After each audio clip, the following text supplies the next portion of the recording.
Yo. Hello, welcome to Brixton Radio. I'm Liam Baily, and welcome to Encounters of Culture, which is a part of the festival run by Van Gogh called Festival of Encounters. I'm new to this thing, and I'm interviewing a couple of Dungargons. So let me just introduce Chris from Peckings legendary record store, and Bridging. Yeah, let's echo the mic. Thank you. And also, Grammy Award winning. Slept. Grammy Award winning Radio 1 presenter Seani B as well, who's been holding down the culture for years over here. So, basically, I'm new to London compared to you, innit? I've been here 20 years, right? And especially in South London, I've been here 7 years.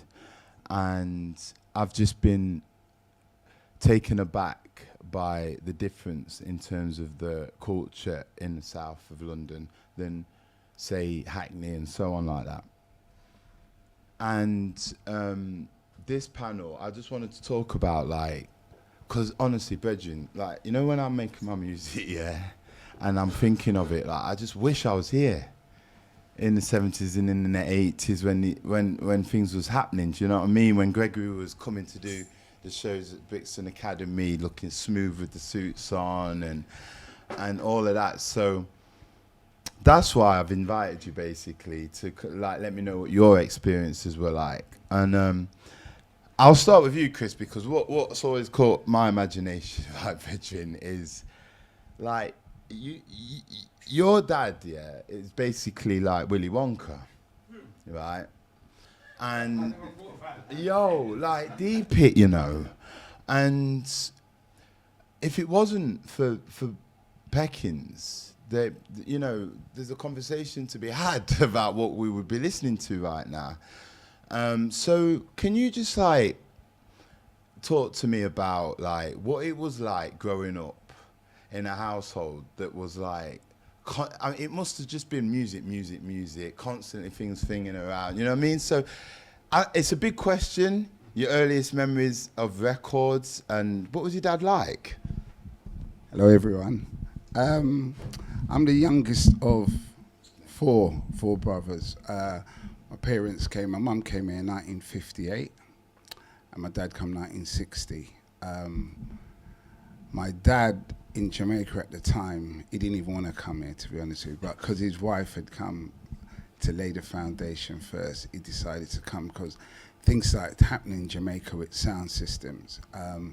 He was part of a sound system with Clement Dodd, who owned Studio One, who's like the Jamaican Berry Gordy. They had a sound system together. So when he decided to come, Jamaica was just starting to make their own records, because everything prior to that was like American, mainly rhythm and blues and jazz.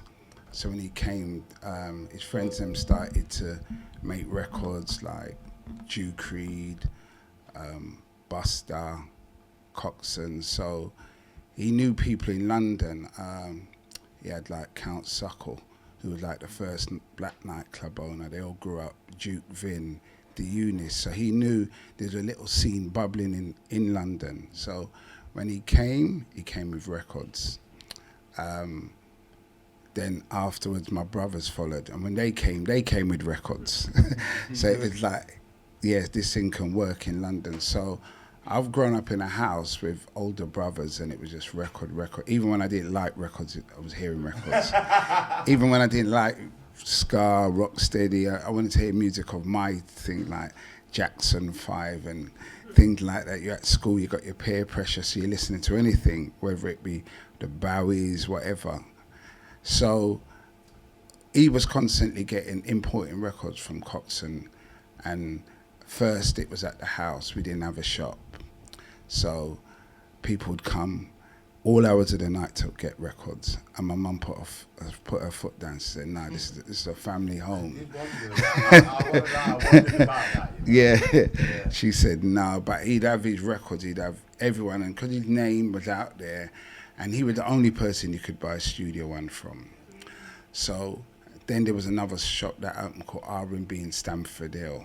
Rita and Benny, they were a Jewish couple, and they used to release records too. And then obviously Chris Blackwell came in, but for Studio One you had to go to Peckings. So I grew up listening to obviously from ska to rocksteady, but when I started to really like it is when like people like Dennis Brown and first album to Hebtones on top, the early Burning Spear albums. So it was an education. Knowing and then going to school and hearing other stuff and then coming home and listening to that. So it was great. But what I liked about it even more is like he'd have the artists coming to the house. Like they're like younger to him. So my dad is like a father figure to people like Ken Booth, Out and Ellis. They all grew up in West Kingston. That's where my parents are from. So they know them. They know their mum and dad. So when they're talking to them like little kids also, and it's like I'm looking at them thinking, why that Ken Booth in my house in the front room? But it was like, yeah, it's a very privileged upbringing. By the time you don't really realise it until you start to get older and see what it was for what it is. Wow. You know, when you just mentioned, you know, I didn't realise, you know, slanting rhythm, it's that Japanese geezer who made the keyboard, he's trying to do the David Bowie song called Diamond Dogs. Instead of just slowed it, you know what I mean? Slowed it, yeah. So would your, out of many, out of many, we are one, right? Yeah, that's the And same. I think the same approach with the music, because I found out that my great granddad was a hotel singer in Jamaica. I was always perplexed why I could sing, and he might have been the one doing up the scoring, but they were laying the groundwork for the fabric of the music community, and so just trying to ting, you know what I mean, like that. So Chris, what was it like when? Like, what was the like? How old was you when you first went to like a sound system, like a Shabine or like, you know, when I'm thinking sound system, I'm regretting I never saw Josh Acker and people like that. How old do you think you would have been? I would have been, because the thing is, my dad, although he's in the music, he's strict. So don't get it twisted. It's not like I could have went anywhere. Yeah. Because of, no, it wasn't like that. It's like my older brothers and the one nearest to me, Duke, who runs the store with me, he ain't taking me nowhere, because if he takes me out, he has to come home early. So it's not happening. So when I started to really get into it, I was probably about 16. So Suckle, which was the Q Club, the first back night, he's my godfather. So that became People's Club. So when it became People's Club, I used to go there, and obviously it was like, for my time now, I missed that era of Sufra, Coxon, Fat Man, the early days when my brothers told me about. So when I started going out, it was people like Saxon, Young Lion, Java. So my early dances was like, there's a guy from Shepherd Bush who had a label called Rusty. Seani knows him well. And he used to keep the first big Saxon dances, and I went to one which became very famous with Philip Levi clashing against a guy, Leslie Lyrics. Uh-oh. So that was like early days. Then obviously we'd go to like, I don't know, Podium and all the other little venues that was going up there. So that's my earliest recollection of sound systems like that, Java and Frontline. What year we're talking? We're talking about 85, 83, them coming up, yeah. And was it strictly versions, or would they play tunes mainly? Yeah, them days it was a load of, like this, now we got specials, but them days it was like, they unreleased stuff, dub plates, and they'd play, and then they'd turn it over, and then all the sound system had MCs. That was great about it, because that was like, I would say that was like a school. And some sounds might not have been great, but their MCs were great, so people go to them because they're MCs. And then that's the first time you're hearing them. and each area, because remember them days, each area probably had about 25 sounds. Some were good, some weren't, some made it, some never made it. So that's how good it was growing up into that era. See, that's what I miss, you know. Like there's a few men out there I would like to go tune for tune with, I'll be real. But so Lovers Rock, right? From what I understand, was it created in Dalston mainly? I'm not really sure, you know, because It's developed. Hello. So would you like to join us, Mr. Okay, so Mad Professor, would you like to come? Before Dalston and all that. Come on. Yeah. This is the king of. No. You know, sit down here. Come on. Stand in front of the camera. Okay, you got a camera. Yeah. Yeah, before. Hello, by the way, I'm Neil Fraser, all right? Go sit there.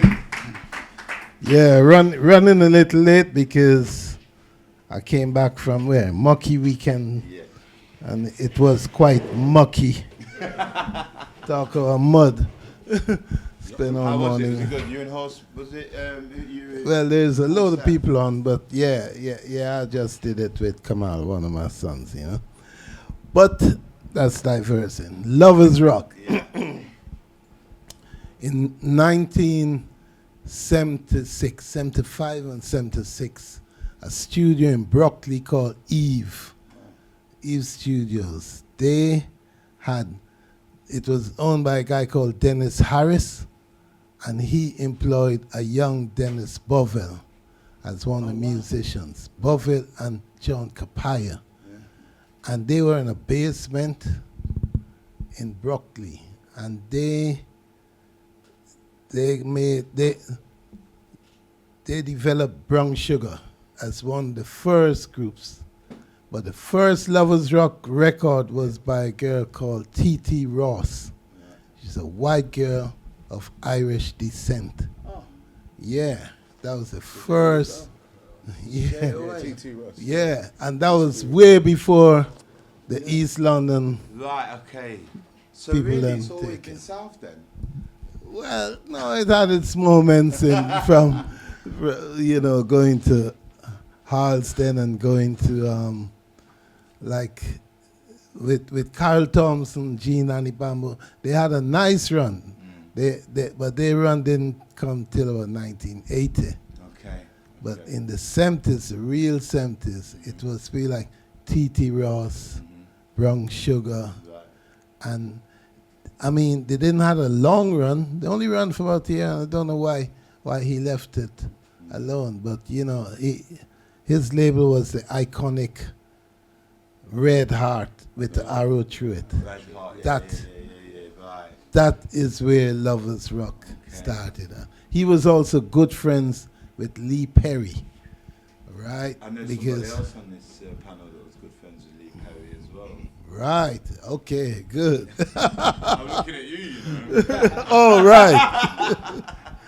Yeah. I know. But Lee Perry influenced Dennis Harris a lot, and he gave him the Hurt So Good record to release, and he did the first releases of Hurt So Good. So Dennis Harris and Dip, they had a history of releasing sweeter reggae, So, when, Ariwa, that thing there? Ariwa. Yeah, Ariwa, sorry.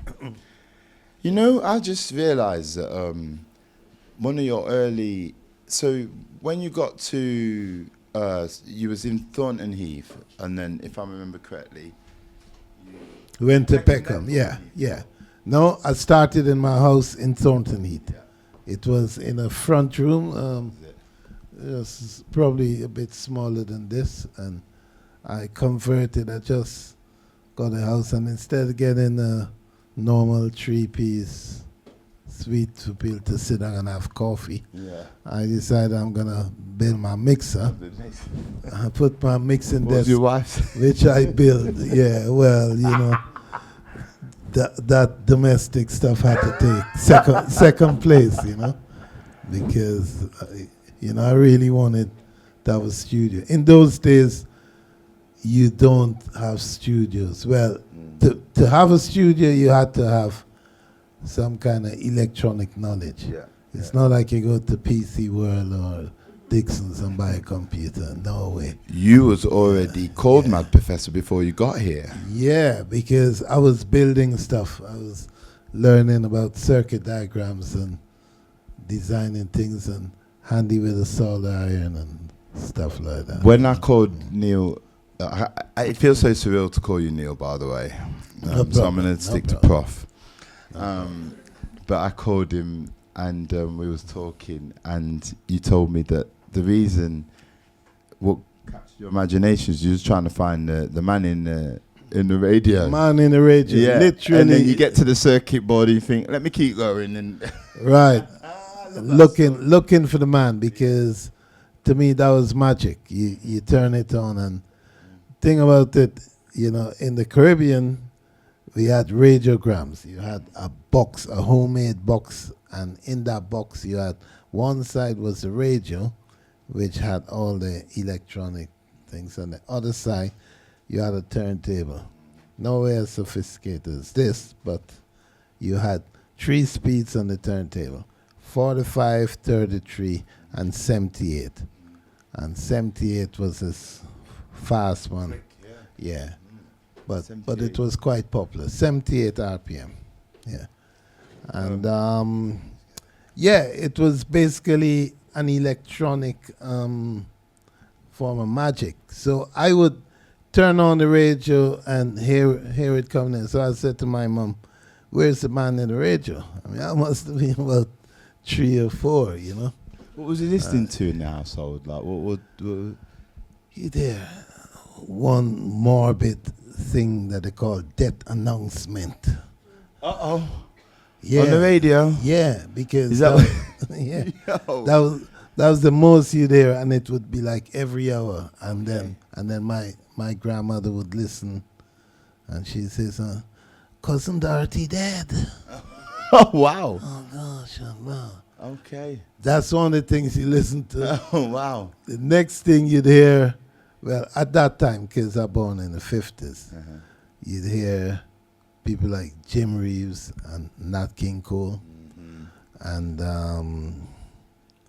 the music was... Is there a lot of country music being played? A lot of country music in the Caribbean, people grew up on that.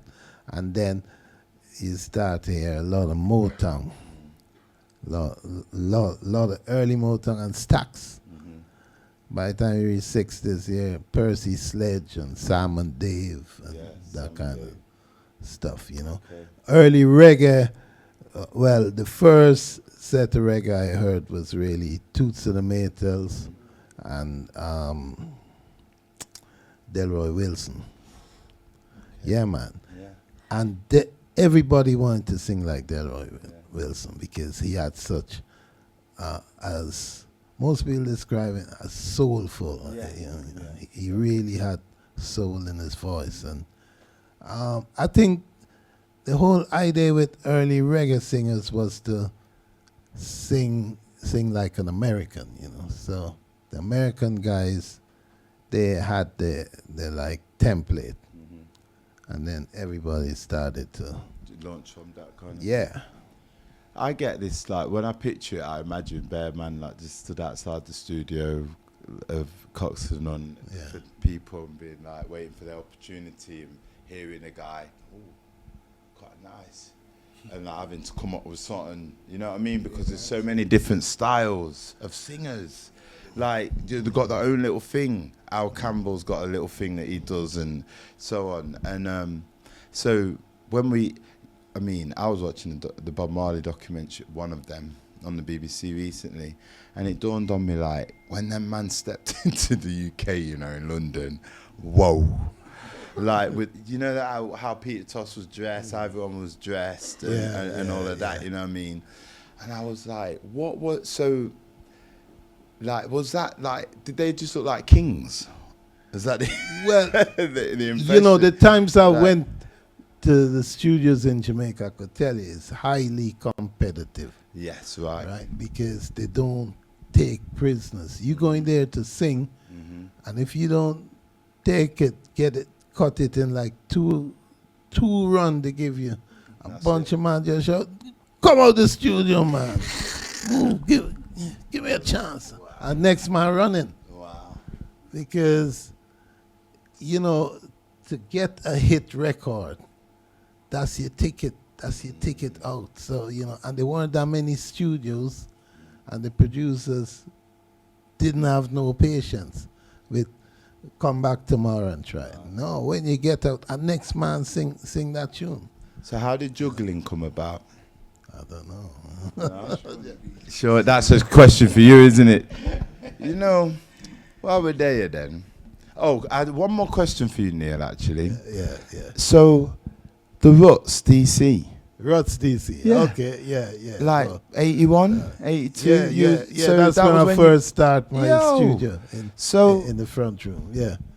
Well, we had a bunch of white guys coming in as well, because when they saw my first advert in the studio, right. Yeah, because I used to advertise in Melody Maker and stuff. I put an advert, 8-track studio for hire and thing. Yeah. A lot of white guys come in and say, "Hey, we want to record," and the Ruts was one of them. So they came in, and it's brilliant. It sounds amazing. Yeah, but I mean, it was rough because with my studio, the mixing desk had wires coming out of it all over. It wasn't your neat kind of affair, Yeah, it was all over. But these guys would come in and they would think. And normally after they finished playing the rock stuff and all that, I would run it on to a 1/4 inch, and then they'd say, well, because I love dub so much, I would dub even the rock stuff, Yeah, that's why I love it. I personally, I know this is, I don't mean to like get too chatty-patty, but I'll be real, that No Protection is better than the Massive Attack's version. I don't know. For me. I'm just telling you, like that's what it is. It's a lot better. Well, it sold 1 million copies. So. Yeah, what your one did. See it there? So. Yo, can we have a round of applause? Now that is impact. So, yeah, I've got my phone out because I'm an amateur. Brethren, what is going on here? Yeah, touch me, tease me. Yeah, so you've been producing from day. Well, yeah, I've been producing from like the mid-90s as such. Right. I think for me it was just like a natural progression from being a little sound boy out on the block, playing my brother's sound system, progressing into being an individual DJ as such, and then trying to find your own sound amongst everything that's going on. Because like, I think if you think about who you're sitting in front of right now, Mad Professor, he's got his own sound, his own uniqueness, and like something that was him.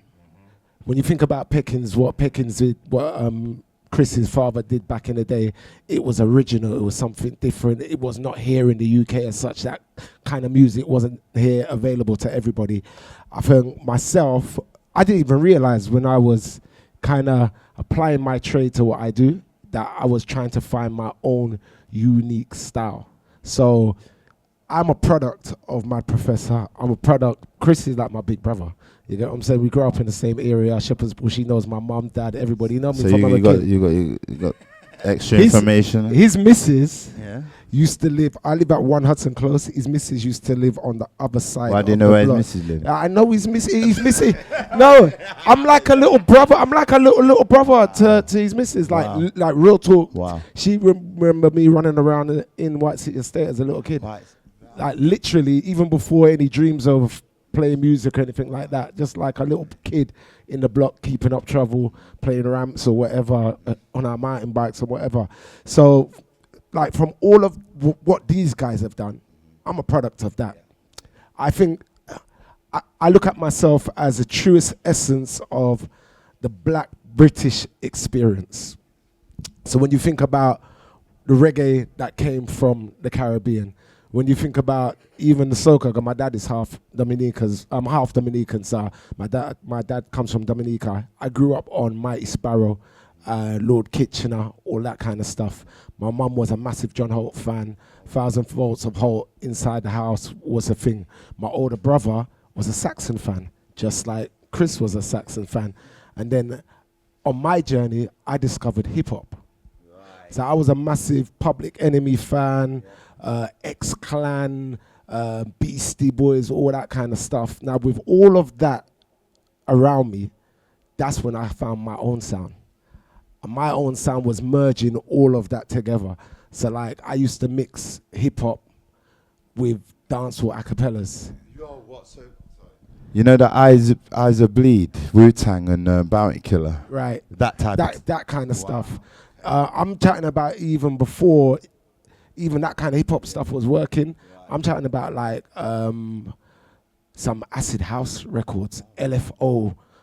Dextrous on wax, all that kind of stuff. I was mixing with dancehall acapellas or dancehall songs or hip hop songs or whatever. My thing was always about merging everything together. And if you think about the black British music scene and what from the Mad Professor days, from Peckings days coming right through, you go to jungle, you go to garage, you go to grime, you go to drill. All of that is connected from what these guys was doing in the 70s, and that's how I ended up producing, basically. And the label is Book Out. All right, so Book Out is my team right now. Right. When I first started producing, my label was called Big League Productions, and it was for the back of a bootleg that I done a remix for. So my mum got made redundant. My mum got a certain amount of money. She gave all of us, the brothers, £1,000 each. One of them went and bought a car. One of them went and bought a hi-fi system. The other one, I think, bought a car as well. I bought a S2000 sampler, a Akai sampler. And then I hustled up a little bit of money together, got myself a computer. God rest his soul, Simon Barton, he used to be my engineer back in the day. I asked him to teach me how to use the S2000 sampler. He didn't have time to really teach me how to do it. I used to sit on a shitter every day, excuse my language. The best place to read a manual is on the toilet. There was no YouTube to teach you how to do that kind of stuff. I sat on the toilet every day, literally, just reading this manual, MIDI, this, that, the other, channel 1 to 16, program numbers, this, that, the other, blah, blah. The first mix I did was this Case and Foxy Brown remix, which was R&B elements with dancehall drums from another remix that Salam Remy done for Tony Braxton. So Case and Foxy Brown, Touch Me, Tease Me, and then the drums from Tony Braxton, Making Me High. I did this mix. I love that song, bro. I did this mix. It was the first thing that I did, I promise you. And I was like, rah, this sounds good. Yeah, I'm all right, you know. And I asked my mum to borrow me another £600 to go and press some records. I pressed up the first 500 copies. By Tuesday, Dub Vendor, where I used to go every week and spend my money, I used to sell sandwiches at school to be able to go and buy records from this record shop, is now giving me money because they're selling hundreds and hundreds of copies of this track. I ended up selling 20,000 copies of that record. And that was the start, literally the start of Seani B's career out there. Wow. 1996. So next year is 30 years. 30 years. So really, yeah, you carried on the tradition of that in doing it yourself. 100%. When I look back now and think, and look at the kids now actually and think, right, you got Mixcloud, which we're streaming on, you got SoundCloud, you've got YouTube, you've got Insta, you've got all of that. I had a record bag over my shoulder and a train. Oh, wow. And that was it. And when you're chatting about putting in the work, that is what it was. Like, I never used to drive. I used to ask one of my brethren and say, all right, listen, let's get a rental out for the week. We're going to hit all the shops. Like, you'll go through the telephone directory or whatever, find out all the record shops in all the areas. I never knew none of them because I never grew up in a household like Chris where Ken Booth was coming to your house. Just chilling. Dennis Brown is just there having a cup of tea. You know what I'm saying? I was a hyperactive youth. It's a good job I weren't there. Exactly. I wasn't fortunate to be in South London in an area where it was very dominant with the music, and I suppose that you would have been billing preamps and amps and all that. I never had that kind of access. I'm from an estate called White City Estate that traditionally nobody even knows White City Estate for music, even though Louisa Marks was my neighbor. Whoa. Yeah. Queen of Lovers Rock. So I used to come off the 105 bus on the A40 and come through a block where Miss Marks, Louisa's mum, and Louisa will be there, like my mum's good friend, very good friend. Wow. Never ever got 6th Street undubbed though. Yo, I was trying. Yo, 6th Street is one of the. I was brought up on a lot of lovers. You know, great. That's why I sing sweet. You know? I'm gonna teach you something. When you're talking, you're a singer. Yeah. I do this. When you talk into the microphone, don't just talk to your brethren. That's right. Let me just pass the mic to my professor because I have a couple of questions for him. Yeah. Okay. So, how did you go about picking your players? The artists? The musicians. The musicians. Because you stuck with the similar... check. Yeah. Okay. I think this battery running low enough. You know that, check. Check. Yeah, man. Battery running low. Unless there's a mixer somewhere. Man. No, it's because I got a big voice. Yeah, man. Yeah. Gosh, good singer. Yeah, man. Yeah, well, you know, the musicians, they picked me, you know. Okay. Wow, that's good. Because when I started, I only knew one musician, a guy named Dave. He was playing the keyboard in a band called Black Voles. And Dave is the kind of guy, he know a little bit of everything. He could play keyboard, play drums, and very knowledgeable. But he didn't want to really be in a band. Up to now, I saw him about 2 weeks ago and I said, Dave, what are you doing? He said, boy, I'm helping out this one. Dave is a guy who don't want to belong, but he want to be involved. Yeah. And he was like that. So he kind of helped me. I went to where they were rehearsing. They said, yeah, that's the snare. Bam, bam, bam. That's the tom. Boom, boom. And that's how I got started. Then his guitarist took me to a gig at what was George Cannon. It's now Hootenanny. Okay. Right? And they were playing, they had this band playing. And when the band finished playing, the guys them in the band said, well, if I could join them at a house party, somewhere around here, around Stockwell. And they said, could you give our young brother a lift? So I said, yeah, sure. So I just finished recording my first 8 songs. Really demo, you know, real bass, drum, piano. Is this what ended up being on Dub Me Crazy or? No, I didn't use any of them. But I was playing it in a cassette in the car, and this young guy who's turned out to be Sergeant Pepper, him and his friend, they were all excited about the thing, and they heard the tunes, and they started DJ, bang, bang, diggly, bang, bang, you know, chatting over the stuff, and then they said, hey, what's this? I said, well, I just built a studio, and this is the first stuff.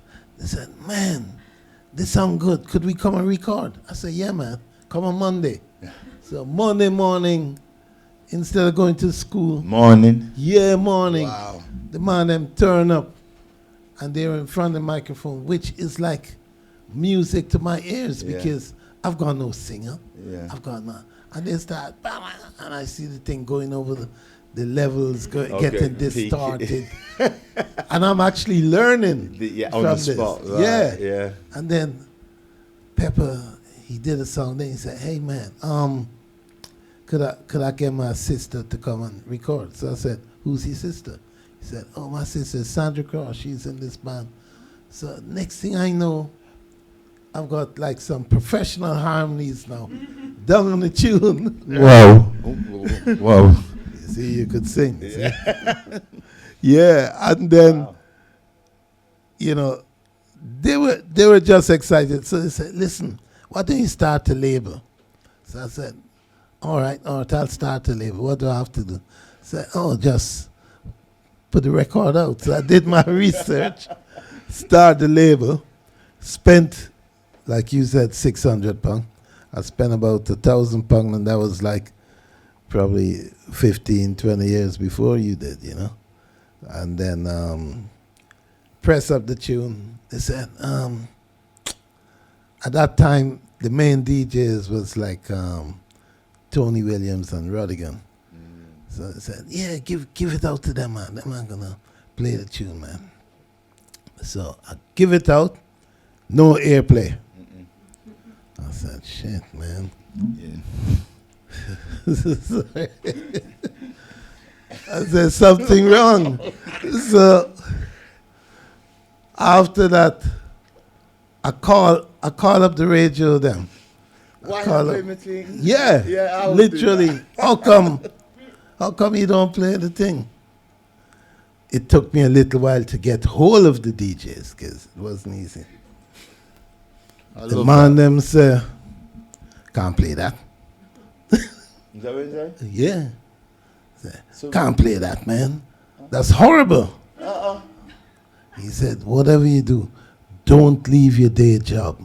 Oh, wow. Yeah. Wow. He said, don't leave your day job. It's not for you. Yo, that encounter there, demoralized and dopey.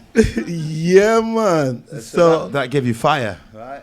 oh yeah, man. Yeah. Because you know, I am a fire. Yes. So you know, it's like waving red flag to the bull. So how did you get to John Peel? Well, funny enough, I continue. I lick my wounds, paid back all the money I borrowed, and so then I decided I'm gonna take another angle and make a dub album. So I made the dub album, press 1,000. I don't know why I pressed 1,000. Got rid of 500, the usual dub vendor, Jetstar, Body Music, and it was Kong Shelley Records then, you know. And then what happened? Then the 500 was standing around in the passage for like weeks and months. And then the phone ring. In them days, one phone, the main line. Phone ring, and guy said, I'm John Peel from Radio 1, BBC Radio 1, and I'd like to speak to someone about this record. I said, what record? He said, Dub Me Crazy. So I said, well, yeah, it's me. I did the record. What do you want to say? You know. He said, well, you know, we like the tune. I said, yeah, but, you know, it's not selling. He said, don't worry. I'm going to play the tune, and it's going to sell. And it did. He started to play it. Then he came back and he said, could you do a session for Radio 1? And that's how Peel came aboard. Where did you do that session? You made available? No, because you got your, because it's a dub thing, and right. the mixing desk. And I told him that. I said, I can't come to the BBC and work on their fancy desk. And so I've got my homemade desk that I'd like to work on. Yeah. Wow. So and you did the session from home. Wow. Did the session from home. And that session, funny enough, turned out to be Dub Me Crazy 2. And yeah, and it started to sell. Now Dub Me Crazy Part 1 gone over 100,000 copies. It just sold and sold and sold, you know. And one thing I learned from the master producers, whether Coxon, Lee Perry, Joe Gibbs, and all the heroes of mine, one thing I've learned is that you must have a dub album. Right. Yeah, a dub is like taking you in the boxing ring and you're pushing the limits, you know. Yeah. You're pushing the bass as far as it could go. You're pushing the drums. You experiment. Because I'm always buying boxes. Up to now, a week ago I bought a couple of boxes that I never had before, and I'm always pushing like a guitar through a box and then pushing it back on itself and all kind of thing. You know, you just Still love it, innit? yeah, man. Yeah, what do you mean? Music and electronics. Yeah.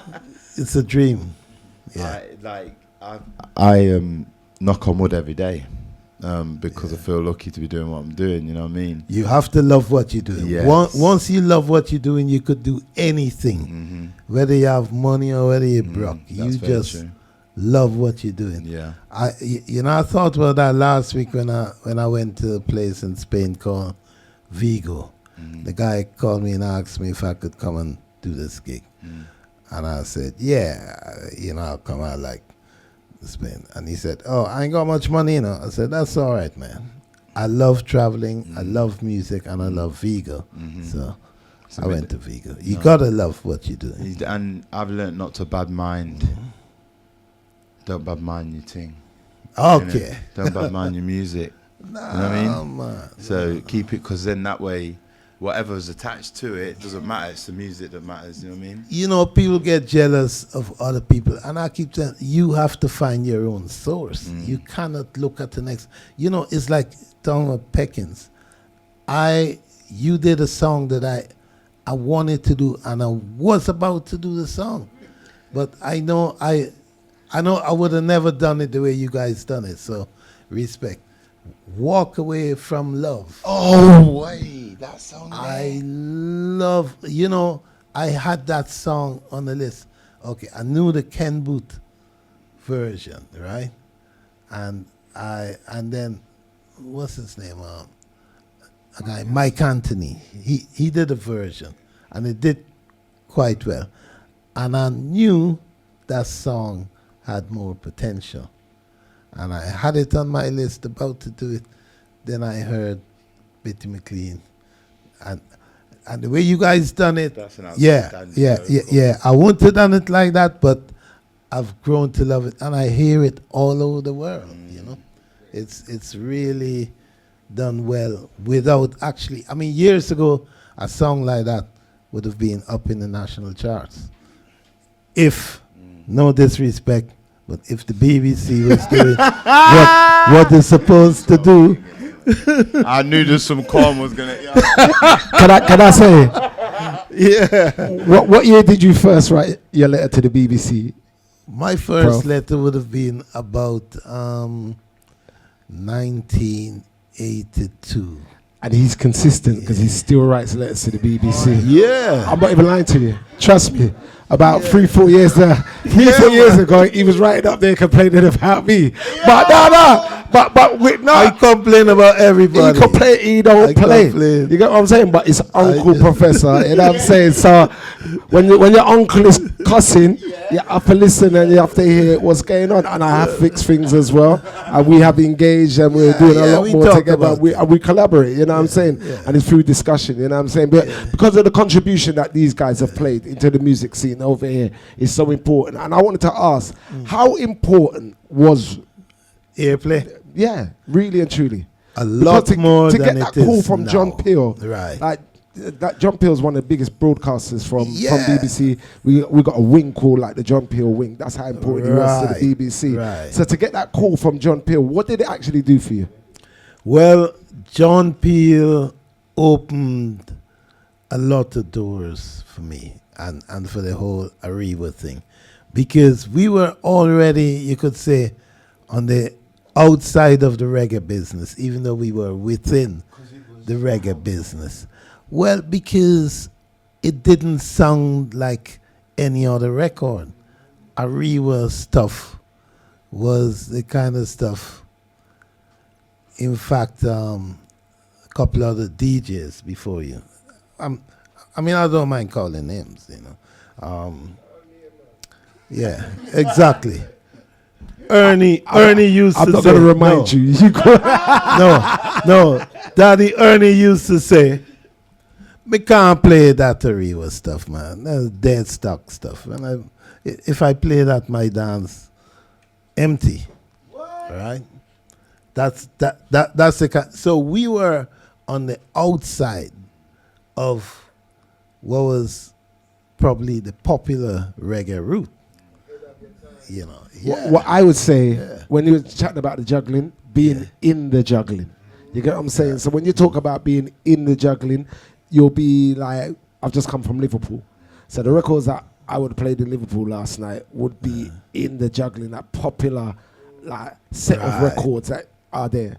Like the records that would have been in like the Echoes charts or something like that. Right. Now, I would say where music has changed now because of social media.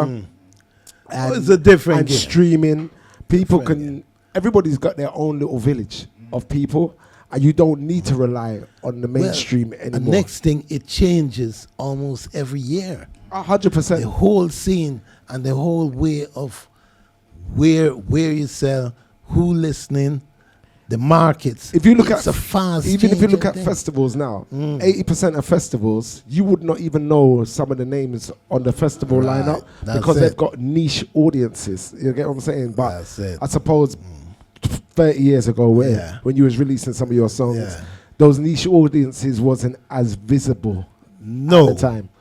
People like John Peel had rock people, white people who love the harder stuff. You would hear Linton Chrissy Johnson on John Peel. Wow, okay. You would hear Culture 2-7 Clash. You would hear Prince Farai with Are There Heavy Manners. When believer come see we.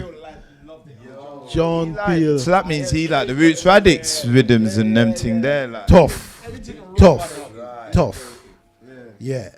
I mean, Peel had such an appeal. So for me, I saw the differences when he started to play Ariwa because I didn't really had the reggae market. Later on, I got the reggae because after I clapped over Country Living, which was a song that I really loved.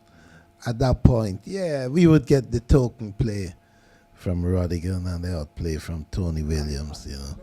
They were just flinging a thing to stop me writing letters. Right? Yo, they would play the records. I get on to Rodigan, I email him and that. Yeah, and then suddenly I did this song, and then people start to call me.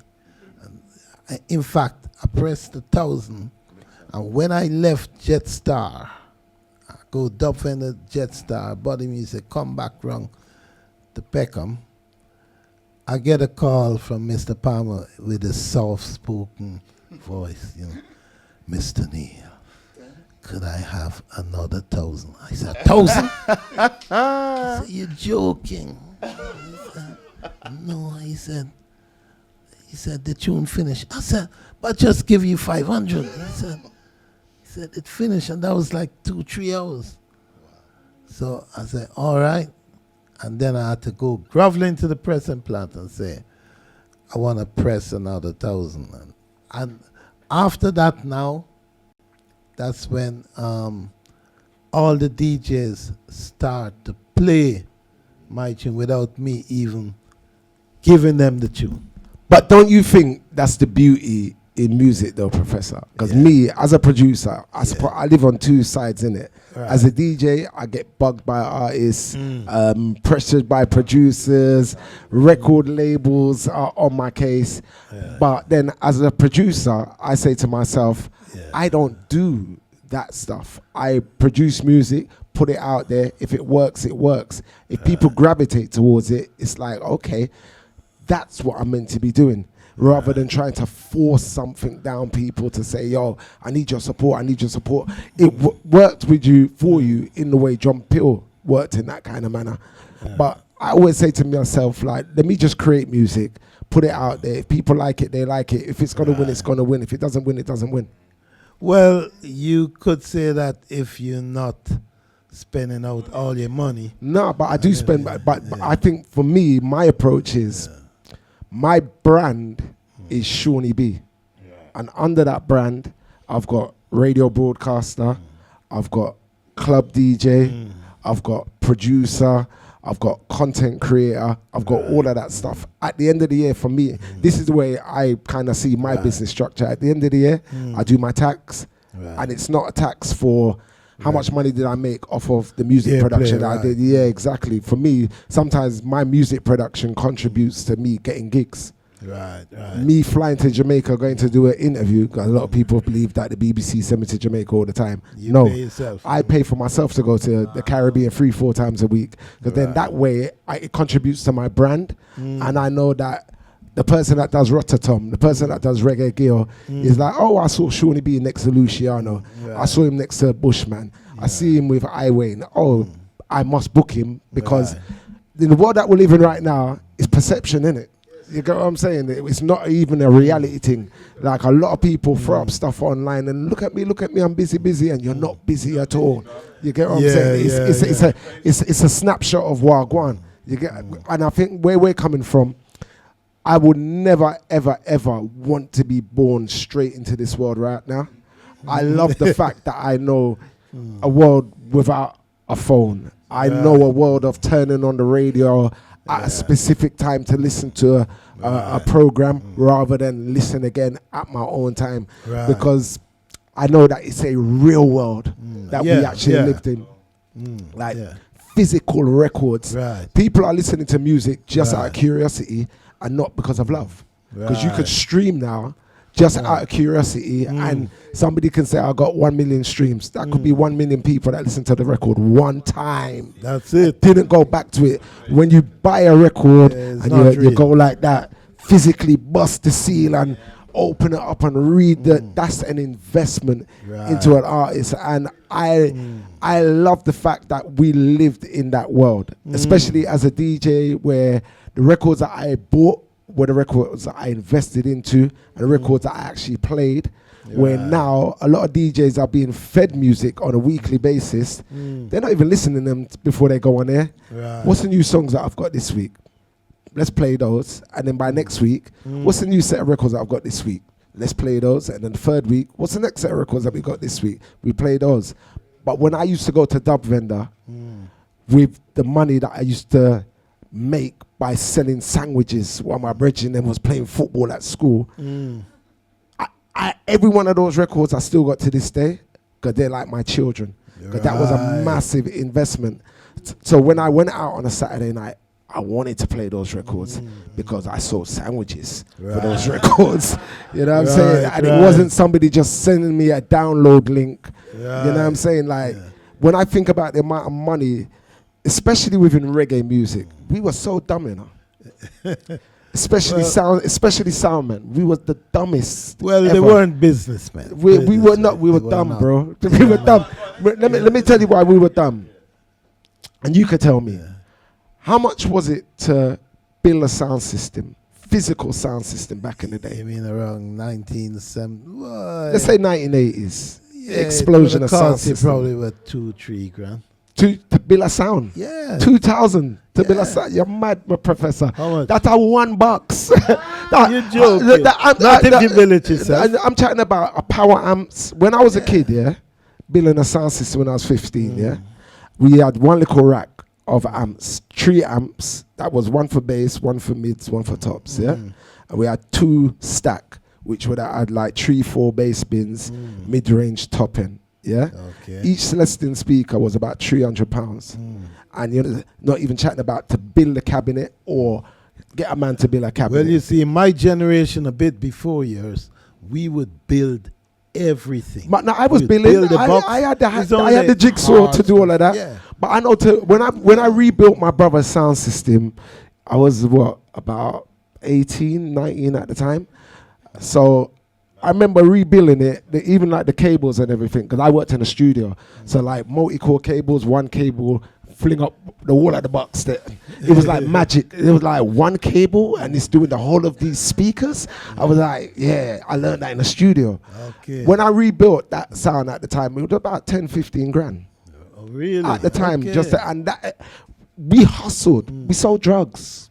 Let's keep it real. We sold drugs to do this kind of Is stuff. that profitable? I'm gonna no. So- I'm not, so- no. sorry, No, but you're not doing you it know, smoke, you know so- it is, but it's a real conversation because this is what happened. This is what happened in the local communities that I was at. Like to cut dub plates. Yeah. Like to cut up dub plate with an artist, let's say Bounty Killer or Yeah. Caperton in 1994, 400 or 500 pounds. That was Okay. one dub plate. And there were sound systems that had hundreds of them. And this is what I'm going to say, we were dumb. The investment that we made into sound systems, Right. if we made those investments into houses, Right, on property. Yeah. if there was, and I'm chatting about school kids, 17, 18, school kids that will come together Yeah. weekly, putting together their money to build a sound system. If we had invested into houses back then, 30 years ago, we would have more than a sound system.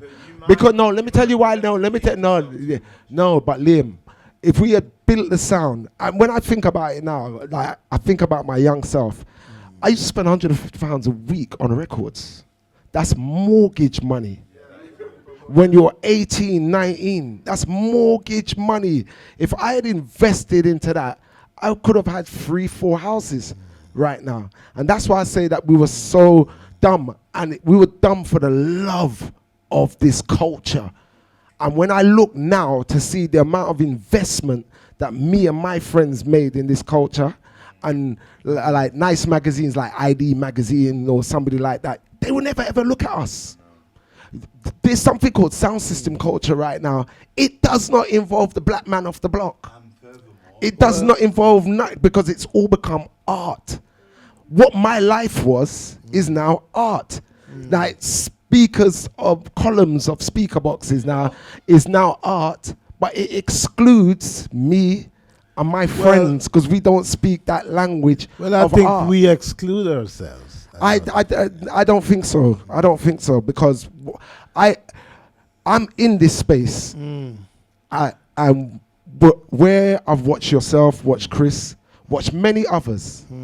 I've learnt the code because we know, Neil, there's a code There to is a work in code. this country. There's a And- code that is not welcoming, but right. at the same and time, we've seen it this weekend, Yeah. and this is the real part of the conversation for me, because there's a code that if we don't break it, all right, the music that you made, these people, Sister Nancy, Brigadier Jerry, Rasta Eyes, they talk about Babylon system. Now I understand what is Babylon system, because where I saw it in the realest manner is marijuana. right. Rastas have been saying herbs is the healing of this nation for decades. My mum was boiling ganja tea for my brother because he had asthma in the 70s and the 80s.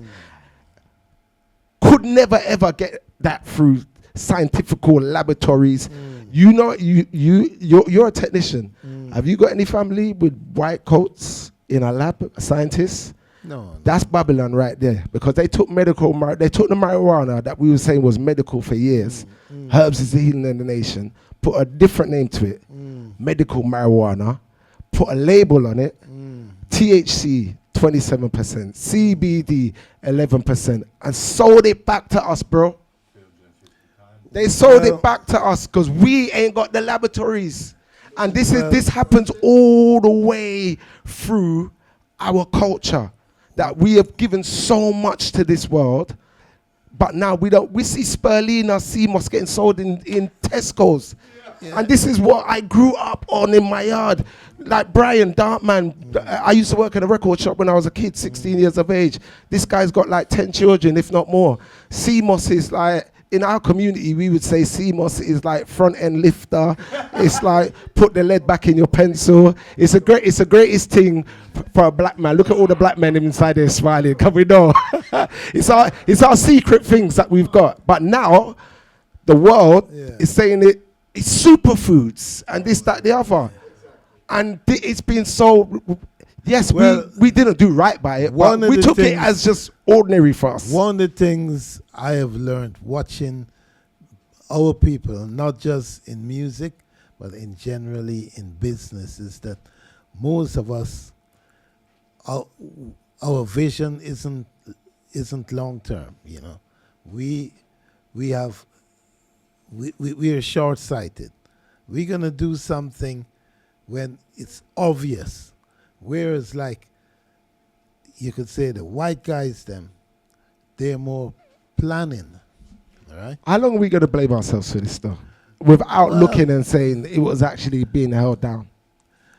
Because I'm Professor, I'm telling you, as a man that has watched the big game, I watched the mistakes that others have made, and said I'm not going to make those same mistakes that others have made. I've learned from my predecessors before me, and I'm telling you, it's the same fight. It is the same fight, but there's only one way to get over that fight, and that is you go with them in the planning, because now you've got other people coming in to the game. You've got the people from Asia coming in and all that. And unless, I mean, we can't just keep looking at the white man and saying, it's the white man. If we don't get ourselves together. I mean, I was with a brother just last week. He took me to a place to rent, to keep a dance and so. And I went in a place, down on Croydon, right. And nice place. And I remember being along that Pearly Way 20, 30 years ago when those places were up on the market going what was relatively cheap, 100,000, 200,000. And none of us took it up. I mean, my hands were tied with a reel. But I know other guys who would just want to go and rent. But what? The Indian guys going and take the place up and now renting it to us. So, we have got to have a vision, right? Wherein we hold our hungry belly. You don't eat. You don't buy car. You don't, you don't, and instead you look at what other people are looking at, because at the end of the day, you can't blame nobody else. It is strange looking at other people when the originators are black, generally, of every style of music you name. Yeah. No, well, I'm just saying it confidently and calmly. But you know what? Because I used to have a problem with the Mobos, I'll be real.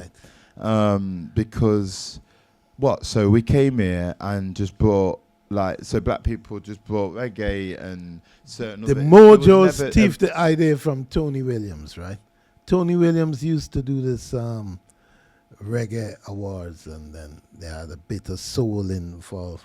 And the woman, Kanye King, or whatever, she literally take the idea from Tony Williams, get MasterCard to back her, and then it become more corporate. I mean, it's just there was no rock and roll section, no. There might, It's a major label thing. Yeah. I mean, if you're like I call one it of the major acts, whether Shaggy or whoever, you got a major deal, then you're gonna figure within their thing. The first time I realised there was a problem like that, remember I was young, it was when Craig David at the Brit Awards didn't win. And I realised then, was a problem in this country, because Craig David was the baddest, he had the sickest tunes at the time. And then now I know, it was on an independent, and Brit Awards is a major, and I call it the ticketing machine. So that made sense to me, but I hear you. But I can't help but resonate with what Seani said a little bit, because, for example, during the pandemic, you had your black squares and your this and that. Them same people are still there, The black squares. So we, this the social engineering that went on, post a black square if you're anti-racist, and all of that. These same people in the industry are still there in the same roles. And they're still picking the same type of people, the same type of producer. Go on, Chris. Basically, for a long time, the majors they've run the business because they're the majors. They've never looked after no artists.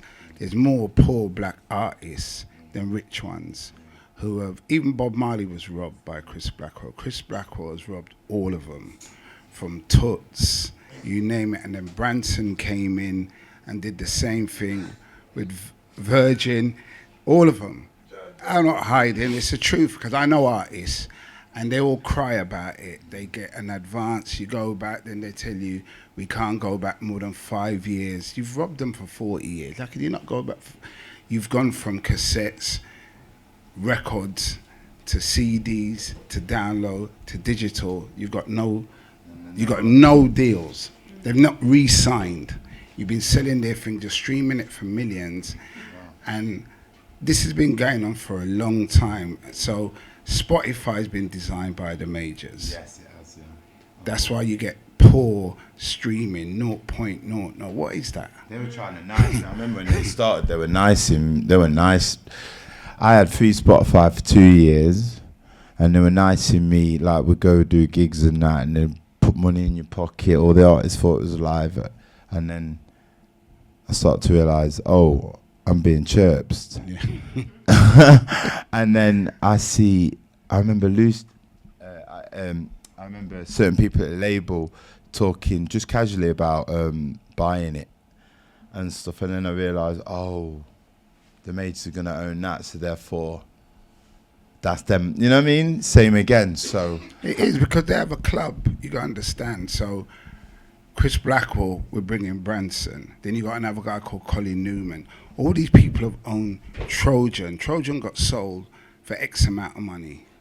No artist got paid. He got one box. It's just one box. So friends keep coming. If you look at most of the big reggae catalogues, I think the only one who's not owned is someone like Coxon.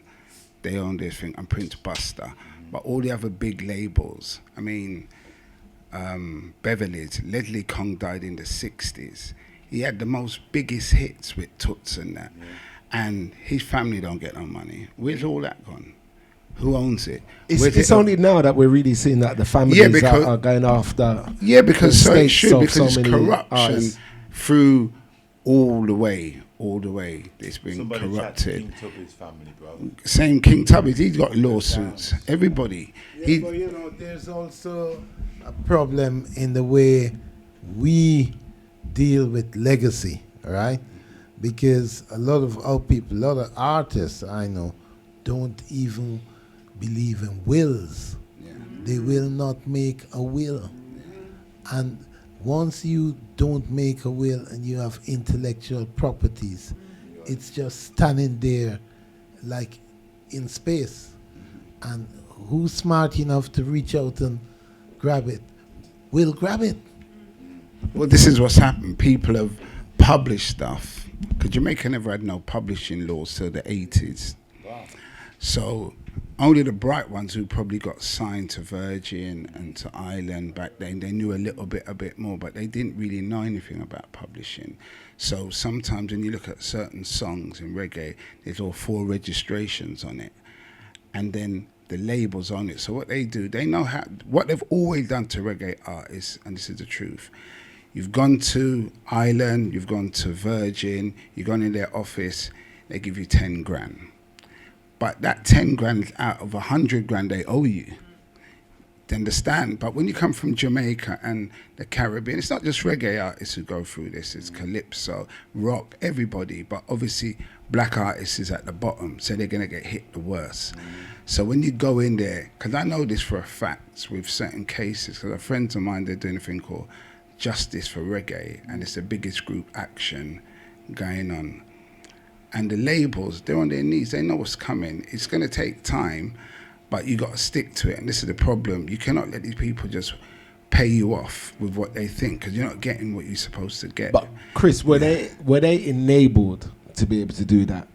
Because there was labels in Jamaica that must have been enabling the majors to do what they were doing. What they've done. Somebody had the knowledge but didn't want to pass on that knowledge. Right. So what they did, they'd go to someone like Coxon Dodd, and they'd give Coxon, I don't know, 30 grand, them days or whatever, because there weren't much money in the business then.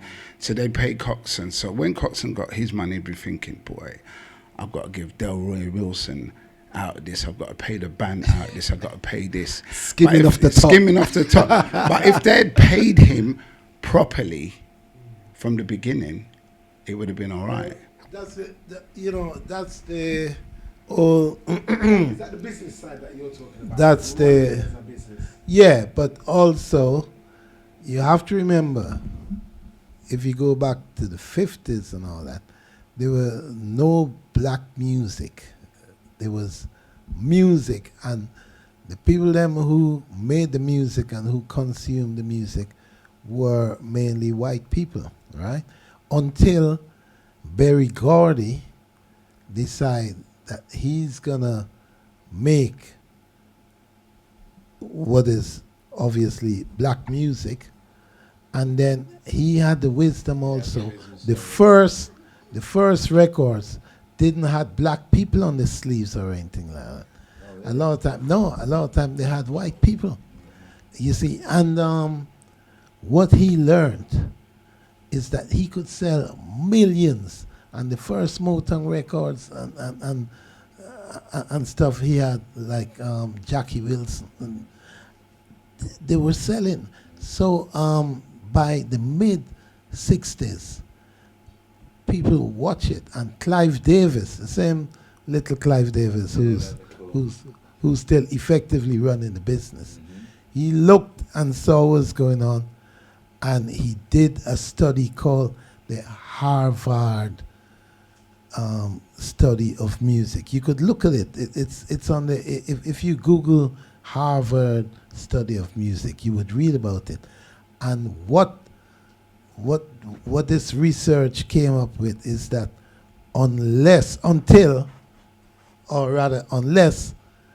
white labels, the majors, who were like your Warners, your CBS, unless they do something, the music would be controlled by black people. And at the time it said, for the next 40 years, black music is going to be on top, right? And he said that around 68 or something like that, okay? And what happened after that, he designed the way, right? Wherein, okay, all the majors going to have black music departments, and they would never give them quite enough, right? It would always be short of yes. So, these people, they design it, and then the first set of people, they tried to get Motown, and they couldn't get Motown at the time. So the next set of people they went for was Stax, right? Then afterwards they went for Philadelphia International, Gambling Huff, yeah. And they give them money that could never work, right? And would never work. So, and they come right down to be like Uptown Records and Puff Daddy. It's the same strategy, Prof, when I hear you talk here, Yeah. it's obvious that you are filled with so much knowledge. I've seen the empire that you have built, and it is an empire. You get what I'm saying? With your studios, with your label, your son is now running a label. Yeah. Like, you still have your studio facility in like a big complex. That's not a joke to be able to do. Why are people not not glorified more within our community? Because it seems that, and I could talk it straight, it seems like a drugs dealer will be more listened to for his hustling tips and direction more than yourself, where you've been such a poignant figure within the community, but it doesn't seem like you are celebrated for the knowledge that you have when it comes to business. Because I can hear what you're telling me. When you're talking back to me, you're saying, I'm talking the truth. Yeah, of course. You're telling me, surely, you got to stay in your business. You got to do your business properly. You got to take care of your tax. You got to do your paperwork. You got to do all of that kind of stuff. And it sounds like you're saying that's why we, as in me and my friends and people that look like me, we don't win and proceed and go further in this business. Is that what you're telling? Clearly, that we needed to have more control and invest in our own thing. And a lot of times people look at pounds or dollars and they think, I just want money. I want a lot of money. And this is what a lot of people say.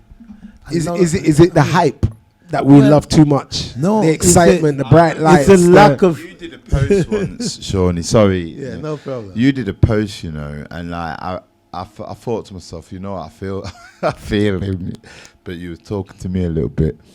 I think it was like after Christmas, a few years ago, and you were like, "Yo, I'm sorry, man. Yo, big up, yeah. Had a good year and that. It's been sick, you know what I mean? But I just want to say, yeah, stop, artists, stop trying to get like £10,000 advances and right. You were basically spelling out like, this is a long game, right? The more I am paying you to come to the studio and touch mic, the less we're all going to make. Because but Liam, what that comes from, what I wanted to say, a lot of people don't understand that it's not the money that is important, but the use of money. And a lot of times, I mean, like even the other day, I appealed to and said, Cartel making £1 million for the gig. That's fine, but if you make £1 million and you spending nearly £1 million, it's the same as making nothing. And this is what our people fail to understand. So we all want money, and have nothing to do with the money. Is there an element of like, we don't teach, I had to find out that Bob Dylan's, do you know why Bob Dylan went electric? Because his producer, who was black, Tom Wilson, I think his name was, advised him, go electric, but go for. And like, that changed the game. Do you know what I'm saying? In terms of like mainstream music or what have you. That never gets mentioned. It never gets mentioned. So I wonder how many, I know in the community we don't mention, I know that you're more likely to get bad-minded if you just got a lick, you know what I'm saying? I think sometimes our community is our biggest failure because of likes, how it looks in front of somebody. You get what I'm saying? You don't want to break that mold to be different. It's not the cool way to kind of do it. You know what I'm saying? And then when I look at other communities that look at our community and think, wow, that's so cool. I'm like, no, don't copy what we're doing over here. You get what I'm saying? Like, too cool for school sometimes is the biggest problem. And I feel that within our community, like that coolness factor stops us from achieving so much. You get what I'm saying? And we don't listen to each other. It's not cool for me to sit down with Uncle Professor and just hear what he's telling me. You get what I'm saying? I want to do. Yeah, it's not cool to hear Seani say, don't buy dub plates and buy sound systems. Go and put together and buy a mortgage. You get what I'm saying? Like, those are the things that we should be telling each other. And unfortunately, a lot of us, we wasn't even taught that in our households as well. You get what I'm saying? My mum never taught me to go and buy a house. My mum taught me to get your flat, pay your rent, and just live. You get what I'm saying? Like, I wanted to be able to say no. I remember my brother gave up his flat to go and buy a house, and my mum lost it. Like, yeah, give up your flat. What you do that for? I'm like, no, mum, he's buying a house. It's going to be his eventually. And that's education within our community is like simple things like that, especially like the financial side. And I think that's where every time I listen to you speak, Prof, I'm like, this man gets finances, This man gets it 100%, that you've got to sacrifice now to be able to gain later on down the line. I think what it is, the problem too, is that we've got to remember something, because all our parents who came here in the 50s, they came here, they never came here to stay. My mum and dad never came here to stay. And they came here to work, do something, and then go back. But once they had us, they were trapped. Yeah. Then they had mortgages, because we have a thing where we throw a partner, you save, you buy houses, and they all bought their houses, and we got really trapped. So our parents ain't educated enough to advise us on certain things, because they were working. You understand? So it was the generation after that who should have done this, who messed up. To me, they're the ones who had a load of kids. Never mind them. And those are the ones whose kids have had a lot. So with a lot of repairing going on. So in the term of, there's a lot of trauma. There's a whole heap. So it's only a percentage of us who got the teaching. Like I got the teaching, because my dad took time out. My mum took time out to teach me. And that's why we still got what we got today, and we won't compromise, and we won't sell out, and we hold our values like what they do, like Prophet and Seani's saying. Confidence is a massive part. Oh, it's got to be, because when you're not confident, you let things happen to you. So I've sat in the studio with Cox and Dodd when in New York, and obviously that's the catalogue everybody wants. And one time Seani came there and they wanted to buy him out. And he calls everybody Jackson, Coxon. He said, Jackson. He said, I'm coming with that check here now. I said, what are you going to do? He said, nah, that's up to the kids if they want to do what they want with it, but not for him. He don't care, because he'll just put on his vest marina and walk up and down. He's happy.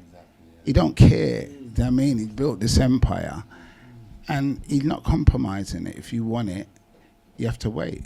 But you see, where you're very fortunate is that you had that foundation that was there. Yeah. In my household, that foundation wasn't so much there. Yeah. So now, for me, I'm the one that's building those blocks and those bricks. You get me? To be able to give to my son to say, all right, this is what you've got. But then, when you said confidence, that's a massive part of it, because you have to think where you are. Now, I'm 51 at the end of this month. I've been broadcasting on BBC for 23 years. At this age, I'm wondering to myself, where am I going to next? I know I'm not going to be on One Extra forever. But then I think to myself, I look around, how many black broadcasters do you see on a heart, on some of these other big stations?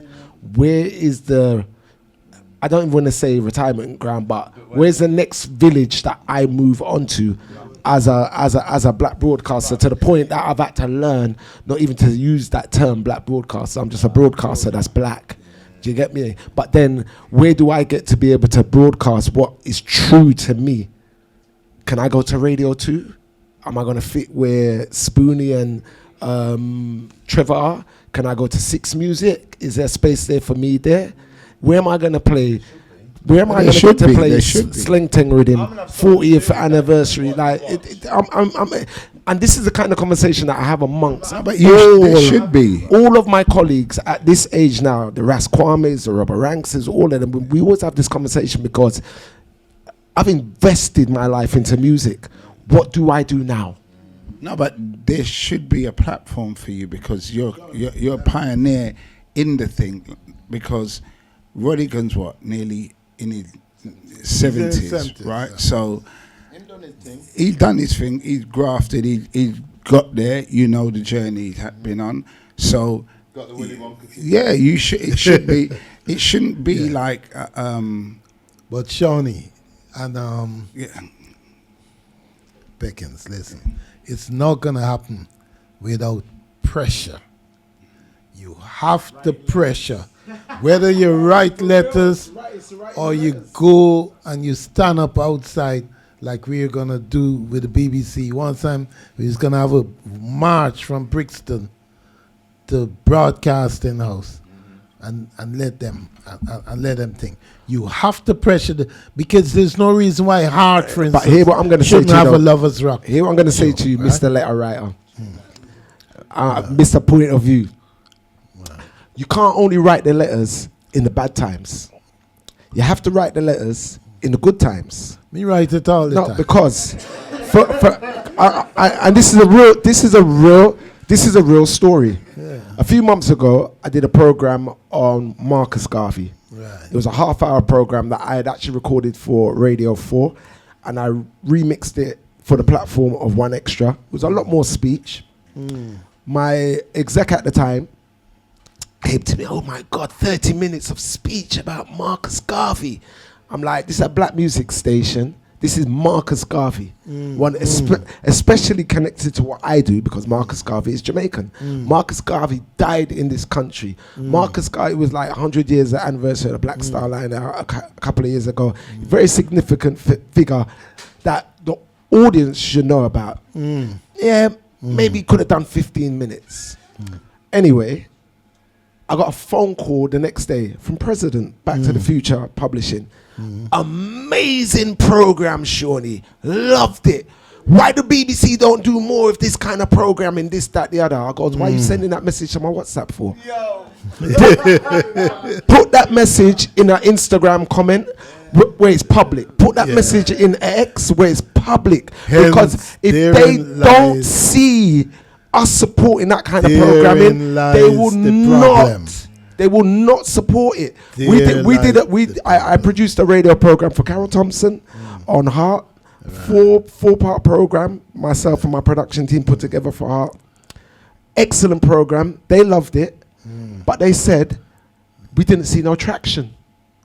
Right. If our community doesn't talk and say, yo, this is what we like, this is what we love, not just complain and say, oh, why we not have more of this, that, the other.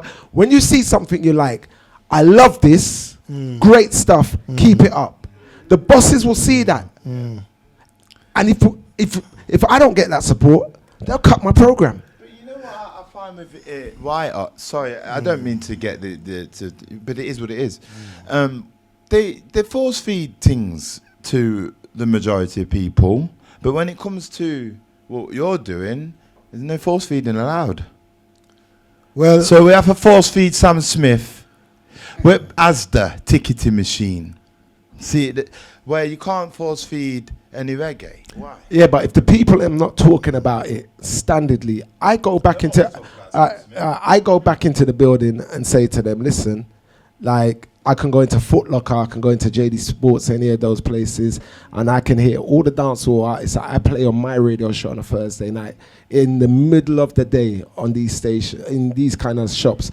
Why are we not playlisting more of these kind of artists? We need people to be able to talk like that. Most reggae producers and artists do not want to protest. They do not want to rock the boat. It's a general consensus that if you rock the boat, you wouldn't get play, right? I don't think it's that.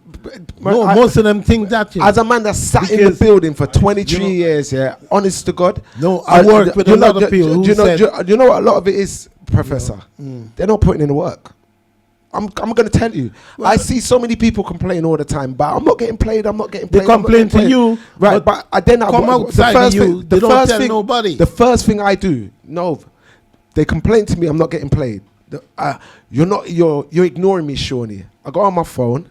I check my emails. I check my DMs. I check my Twitters. It's easy to complain, you know. But to you, but they don't want to complain to the Daily Mail. They don't want to complain to the BBC. Do you know why they're not good? They're not putting in the work. You know, they're not putting in the work. You put in the work, Professor. Enough of them are not. Enough of them mortgages. Enough of them are not sending out their music. They're not putting in the work that is required to get played. And then the other thing is, the way they're going about it, is the wrong manner. Like, yes, there's Capital, there's BBC, there's KISS, there's all those big stations. So what about the community stations that we all grew up on? Why are you not bugging those DJs? Why are you not going? No, let me finish. That don't matter. It does matter. Let me tell you why it matters.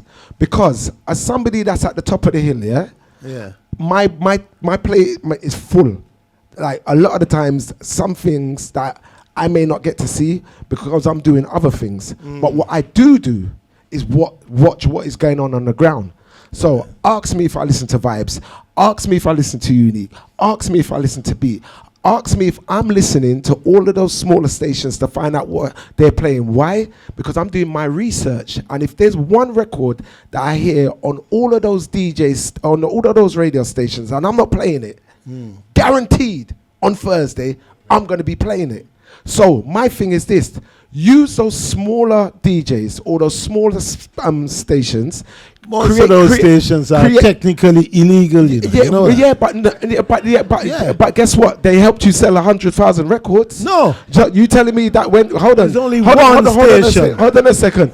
True, John McLean, and you telling me that the LWR. LWR. You're telling me that no none of the vibes. street. No, man, no Professor, you vibes. can't do that. No, I'm not man, gonna I'm allow telling that. But I'm telling you, I stood up in Dub Vendor and heard that play. I never heard it played on no legal radio station. I stood up in the record shop and heard it play. The streets made those songs. The streets, and this is what my point is. Go back to the streets. If the streets, if the public says I like that song, I am going to be forced to Too play many that record. stations now, man. No, there isn't enough stations. You can't even go down that road. But Because Professor, there isn't. people don't even listen to BBC and Professor, Radigan. if I hear 10 DJs play a record, yeah, that is easier for you to get to than to get to me. Because remember, you know, these are community DJs. If you use these community DJs and you build up that traction in the streets, the bigger DJs are going to look at them and see them. I do it all the time. And you know what I do? When I go and find those records, and one or two of them, the artists may reach out to me. Young Saber was one of them. I apologize to him and say, yo, bro, you know, so I never see the message. He goes, you know what, Seani?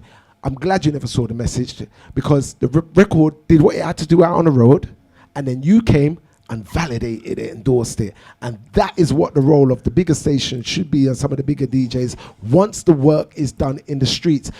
Too many times the artists now just want to go to the top. All right, come to the top, you get your one play this week. That's it, it's done. So why ain't I play champion? It's done. It's done. It's done. Hold on. And I'm gonna ask you, how many of the community radio DJs supported that record? I didn't send it to anyone. Exactly. Now, if I heard when Heidi put out Pure Blue the other day, yeah, that record very similar to the Walk Away from Love from Bitty, yeah, Chris, right? The Pure Blue. When he came to me as a DJ. I goes, bro, give me the record. I want to work the record for you. I want to show you how to work this record. I don't want you to go to the regular pluggers that are going to go and get your tastemakers on Capital, One Extra, Kiss and all that, just to come back and say you got the one play for the week. I want to go to the streets where that record is going to get played in christenings, weddings, house parties, and all these places. Then it becomes to be part of the juggling. Once you're part of the juggling, that record now gives you longevity. That's what it is. The street, if the street, we have lost respect for the real street DJs that put it in, week out. I may be on BBC One Extra, but I'm a real DJ. You cut me, I'm off the block. And that's my mentality. And if my friends are not, I do radio adverts, 3-4 a week, yeah, for community stations, mixtapes and all the rest of it. If I do an advert for you and you say, Seani, put these 4 songs in there, that's how I know when a record is popping. Because it's in an advert that's going on the radio. The promoter wants to have popular songs in there to be able to gravitate towards their audience and promote the event. That's how when I know a record is working. Is it always good? Not always good. And no. And I had this conversation in because now you got TikTok records and all the rest of it, yeah? I can turn away from those records. If it doesn't work for me quality-wise, I can turn away from it. I know it's going to be a TikTok viral online hit for a couple of months and then it disappears. So, for instance, Childish Gambino, This Is America. When's the last time you heard that record get played by anybody? True that. And it was one of the biggest streaming, like, viral things. You get what I'm saying? Like, my ear, the record shop ear that I went to and spent records on every week, my ear is still my filter. So I know when a record is going to work or not. Where do you know, like, we're in 2025 now, yeah? Where do you see, I mean, this is a tricky question, right? because what I really want to say is the kind of vulture mentality that has been around reggae music, right? And you've got to really say that is one of the ways that it's infiltrated and changed the UK culture, right? By teething. How would you say it's affected UK culture in general now? Like all that work you done and Puff done and you and Dad done, what's the positives of this? City Splash, Reggae Land, Wireless with Cartel, Popcorn, Spice. All of that, what you are seeing is the influence.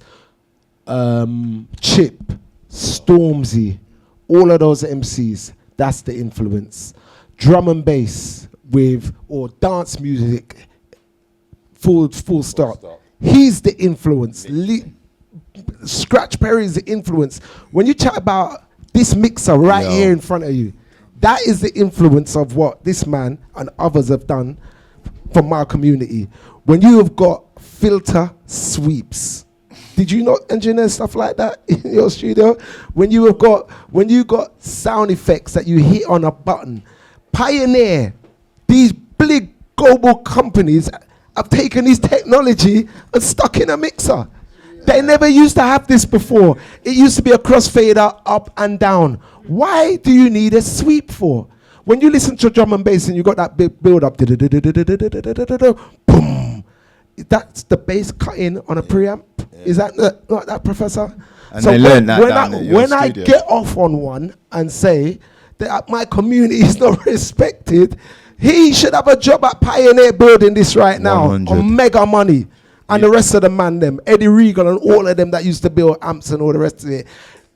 This is why I get so mad, Prof. Why is Chris not a CEO? And then an A&R, top A&R man in one of the major labels right now. He's the top A&R man for Peckings. And guess what? And you know what? I love that. And that's Marcus Garvey. That's Marcus Garvey, right? Gonna come in one day and say, wishy-washy. Peckings, go. Seani B, go. But when you are Peckings, someday you'd sweep the floor, someday you'd sign the artist. You know what? Yeah. He's about it. From day. What is it you need to be going for man, for money? That's all it is. Who want recognition? Listen, I'm happy below the radar. You know what? I tell people every day, I'm so contented, and I refuse to get discontented. But how many of our children know that your technology is inside something like this? No, but it's important though. No. Because, Prof, we can't hide away that information just for Black History Month. They may know after I've passed on through this planet, which is fine. What was the word you used? What was the word you used a minute ago? Confidence. If I knew that, I'm confident to step every day. Did you know I used to work for Suncraft? Do you see what I'm saying? Did you know that? Wow. Yeah. Yeah, but if I knew that, 3 years at Suncraft, building mixing desks, building effects, right? In the early 80s.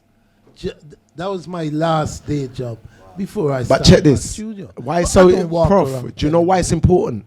Because the young Seani B that was pulling down radios, I wanted to find that man inside the radio.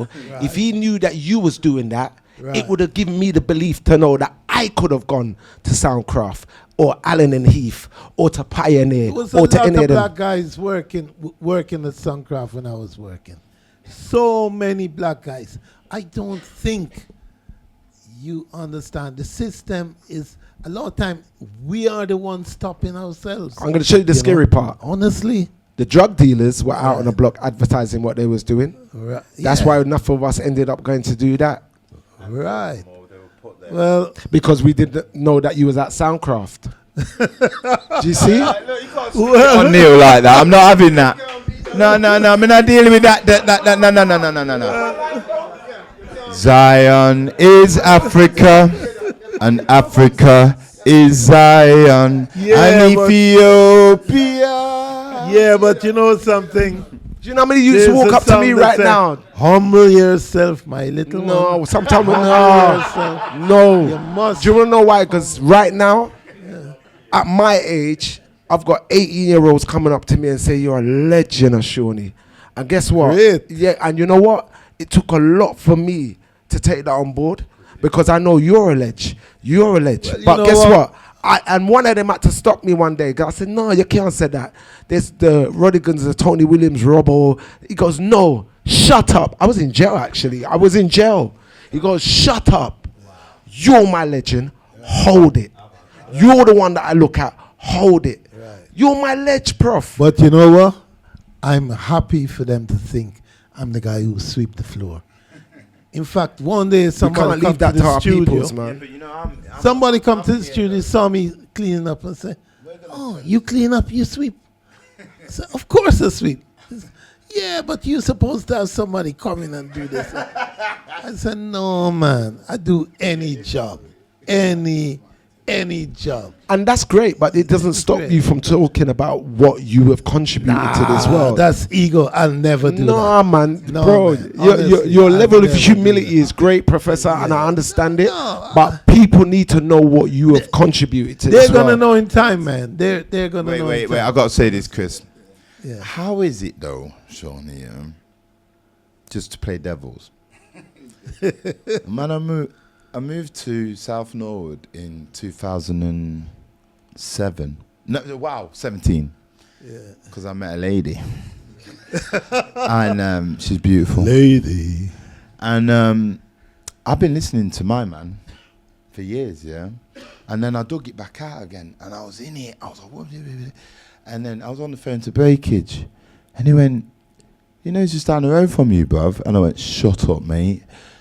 And then I think I was on the phone to him within a week, yeah. And I'm asking Neil every question you can think of, and that's not because I'm 42. It's because I'm not an idiot. And like, I just think that there should be some agency from these 18-year-olds as well. Do you know what I'm saying? Like, why aren't you looking at that? You know what I mean? I'm going to be here talking about my professor's work until, I don't know how long's a piece of string. And I know you are. So I'm just trying to put positive light on that there. If you don't want to talk it, I will. I think it's different generations are different. Like professors would be like my dad. You couldn't interview my dad at all. You could go in the shop and buy records and he'd tell you everything, but he's not knowingly interviewing him. He won't do it. Cox and Dodd's the same. If you put a camera in front of him, he'll tell you turn it off. But once it's off, it'll tell you everything. It'll talk. So professors in that kind of contained kind of, but it's for Seani's, because the youth now, he's more relevant than him. But I seen you hustle, bro. Like, you are a hustler. So they will more go to I'm him. dragging the stories out of them, you know. I did an interview with Chris the other day, and the numbers went wild on it. You get what I'm saying? Because people don't hear these kind of stories. I did a conversation with Mikey Coos, whose dad is Lord Coos, one of the first sound systems in the UK. That conversation went mad because these conversations are not out there. The platforms, this is the greatest thing about social media, YouTube and all this kind of stuff. I don't have to wait on the BBC. Yeah. So many people say, "Seani, you should do it on the BBC." Why? I do it on YouTube. Yeah. It's the same eyes that watch it. It's the same ears that hear it. You get what I'm saying? And you can just click, and it's the same link. And this is the beauty of like the free broadcasting right now, that we are starting to hear these kind of conversations. That when Neil wrote the BBC and was complaining about 5-6 years ago, YouTube and that weren't as powerful as it is now. I probably wouldn't have been able to do the interview with Neil and get past 1,000 views. Now, I get 10, 20, 30,000. It doesn't matter what platform it's on. So now I don't need to wait on the BBC. I can use who I am to be able to, boom, do that kind of thing. That Bushman thing was because you presented it. But it's just... Yeah, because you want to see your own doing it, and that's the problem. We don't write books. That's another problem. That's another We problem. don't write. We don't write books. There's nothing to pass on. Everything's word of mouth. So you get all the stories you can tell the next generation. But the people who write books are the white people who write the books, so they get the credit for a lot of the things that we do. So I don't blame them, because they've seen a way of doing it. It's good.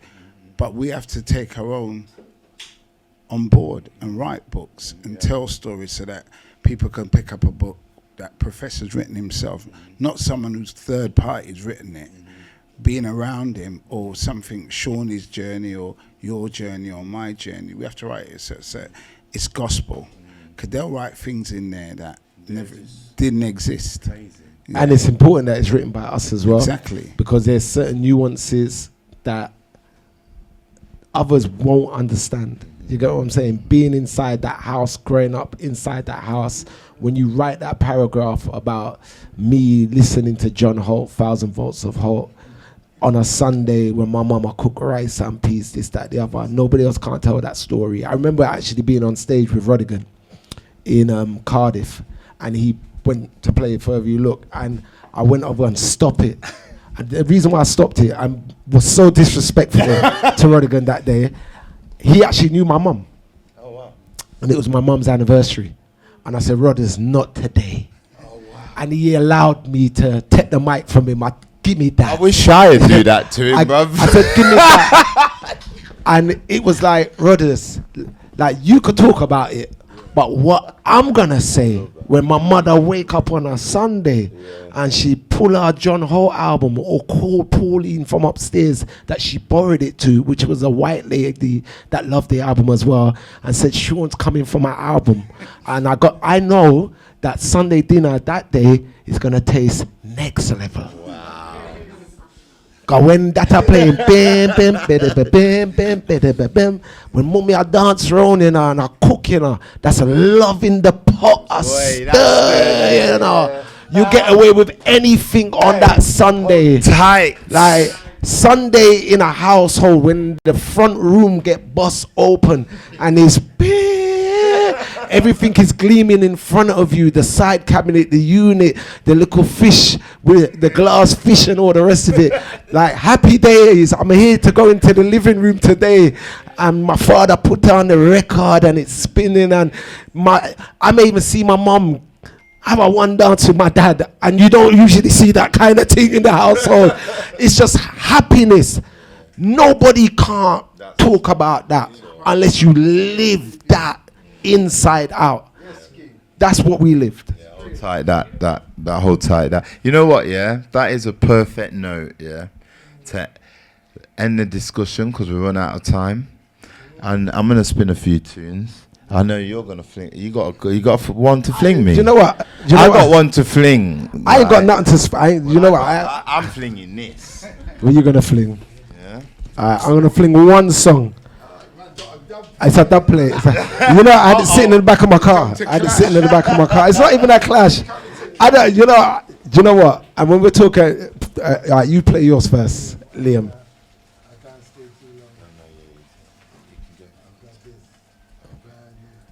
Oh, new thing from Miss Nancy. Play this one and then the new, yeah.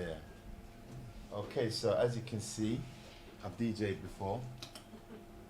Jeez, no, you haven't. You haven't even put the middle on properly. Exactly. Lord God, jeez. This is me being taught by all right, back in the day, if you didn't have a 7-inch middle, yeah, there you go. You just go like that, and you try to center it. Oh, really? If you, I'll say you have to do it. If you lost your 7-inch middle. Uh-oh.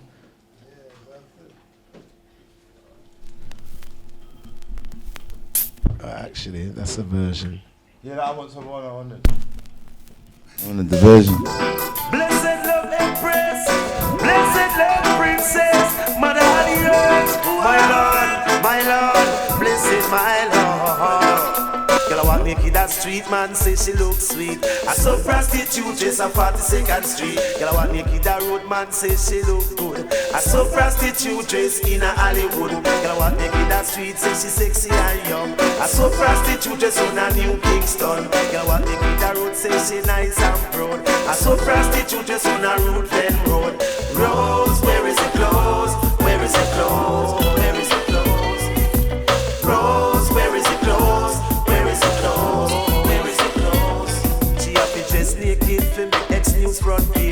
Best naked fi make the star front page. Girl all a wine up naked on stage.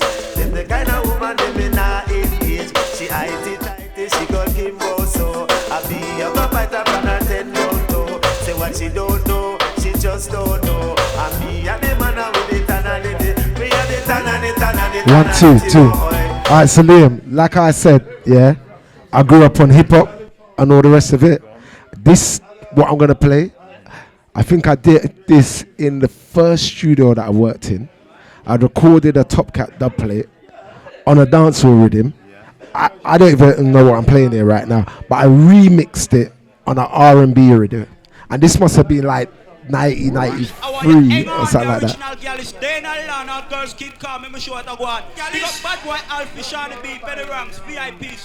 So my sound system, limited edition. Let loose Seani be, I know say the time we pass through, it's coming like a curfew. Yeah, original girl is step on them case again. Phenomenal one. Watch it. So we are girlish, always got a love talk. Limited edition and the cause them love her. We are girlish, always got a love talk. Limited edition and the cause them love her. We tell them as a little young, as a little youngster. Remixing from long time. Just because them love her, they just a try keep one. Believe me, if you believe me, boy, you fool or a star. Sure, when we go down, come back in. But I say you did them, me say how do you mean? Why you do this a time? Me say run and the train. Them now when they a road when girl Max in. And we get a little water. That bitch with me never thought a girl. Me ain't only thought a big pain. Just to say me 21 and then me only 14. Me show my act well, but show them belly say we are girlish, always not a doctor. Limited edition and the cause them love. We are girlish, always not a doctor. House parties, clubs, all sorts. That was what made me different. That's what made me different, sir. Right, Mr. Baily, I'm out of here, sir. Big up for that, yeah? Hold tight. Love.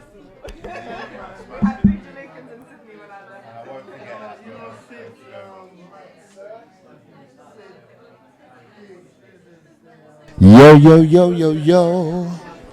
We have some. Hey, this is yours, Bedrin. Yo, this is yours.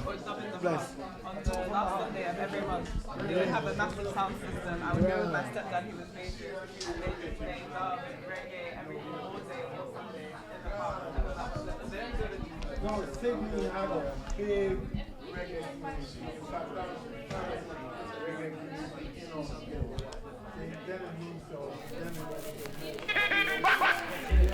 Yo, hear this. Rumble for them kids, man. With a new name for the group. Mr. Danches, booyaka, them a dead. One big girlfriend when them dip on the set. Danches, booyaka, them a dead. Man big girlfriend when them dead. You know, Danches is a girl that move like a dance. Control the man and she dollars is strong. Independent, don't need no one. Pull up a style and pull up a fashion. When it come to the wine, them know it from time. Mash up your structure, save your divine. Pogo dance, man, them know that. Watch the dances, them get flatter. All the dances respect to the match from the rumble list. Pan them brand new track. Dances them all around the world are precious like diamond, precious like pearl.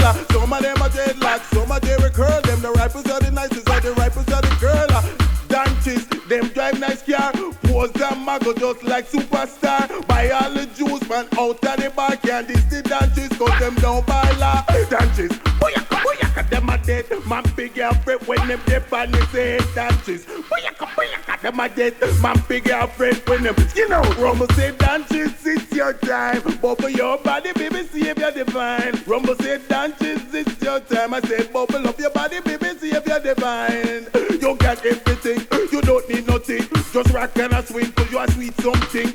Maga, cause your body is trouble. Maga, land it double.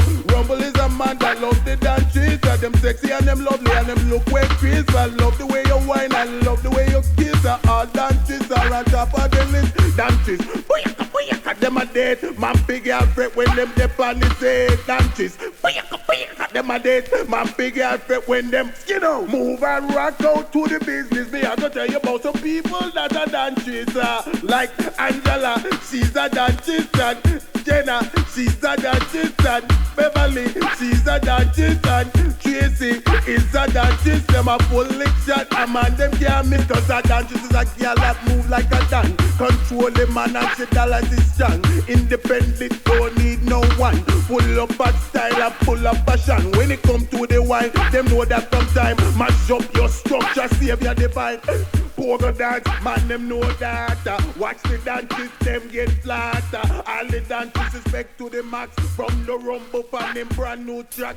Dances them. Blessed love empress, blessed love princess, mother of the earth, my Lord, blessed my Lord. Girl, I want make it that street man say she looks sweet. I saw prostitute dress on 42nd Street. Girl, I want make it that road man say she look good. I saw prostitute dress in a Hollywood. Girl, I want make it that street say she sexy and young. I saw prostitute dress on a New Kingston. Girl, I want make it that road say she nice and proud. I saw prostitute dress on a Rootland Road. Rose, where is it closed? Where is it closed? Where is it closed? Rose, where is it closed? Where is it closed? Where is it closed? She have to dress naked for X News front page. Dress naked for make the star front page. Girl, la wine up naked on stage. Them the kind of woman them in not engage. She tighty, she got him go so. I be up a bite up on her 10 don't know. Say what she don't know, she just don't know. And me and the man with the tananity. Me and the tananity boy. Tananity boy. Tananity boy. Tananity boy. Girl, I want make it a road and sweet, she look well. She only give the man them right to call her skatel. Girl, I want make it a road and fi attract name brand. But only you go take her fi a one night stand. Girl, I want make it a road say she a look bouncy spend. So she and her crew a hang out round her West End. Girl, I want make it a road and say she need some money. A man engage her and carry her to Germany. Rose, where is it closed? Where is it closed? Where is it closed? Rose, where is it closed? Where is it closed? Where is it closed? She sleep out last night, the light catch her, she a friend. She know say she no ready. Fire. Fire. Fire. Fire. At a fire we're blazing. At a fire. Emperor Selassie we praising. In my hot a fire. See the temperature raising. With the hot a fire. Ice the gold and green we are waving. Fire. Fire. Fire. Fire. Fire. Fire. Fire. Fire. Fire can destroy or purify. There's a blazing fire in I and I in all of us. In your solar plexus. Solar like the sun. In a fireball. Fire. Burning desire. Fire. Fire. Marcus Messiah spoke with fire. Fire. Even in death I shall return like a whirlwind. Yes, I am. Fire. Fire. Fire. Fire. Fire. Fire. Fire. Peace and love will set us free. But we also need justice and equality. And without the courage of those with the fire in their belly, where would we be? Fire burn negativity and oppression of the masses. Fire burn wickedness and reduce it to ashes. Spiritual fire and flames melt the mental chain again, again, and again. Fire. Fire.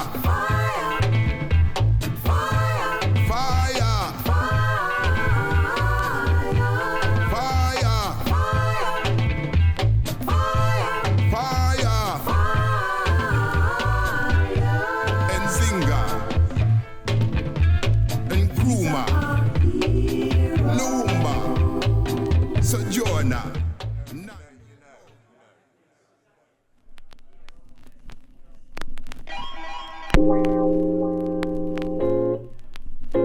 Don't tell me it's over. Let's try again, try again, try again, try again, try again. Try again. Love me forever. More than a friend, and a friend, and a friend, and a friend, and a friend. More than just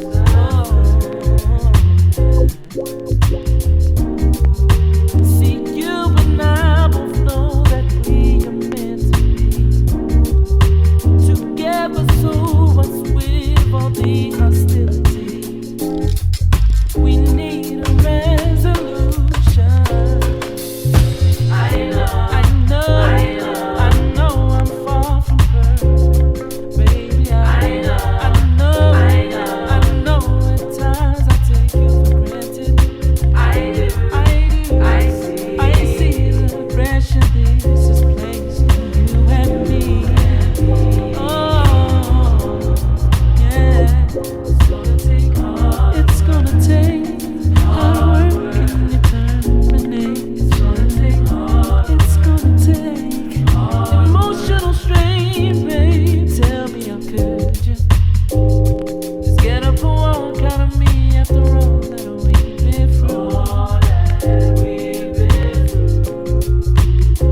All I did was love you, but it was never, never, never, never, never enough for you.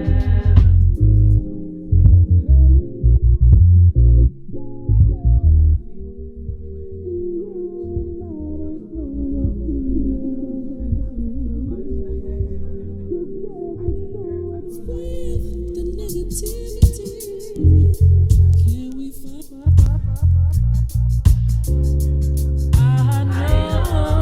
I know I'm far from perfect, baby. I know at times I take you for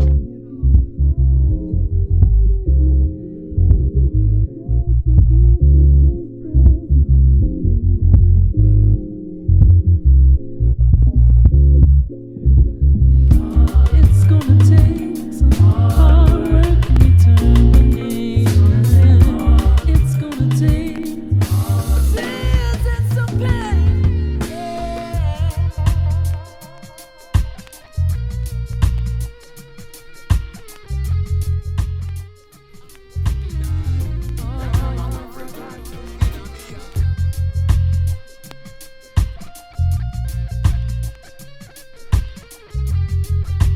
We need a resolution. Hey, I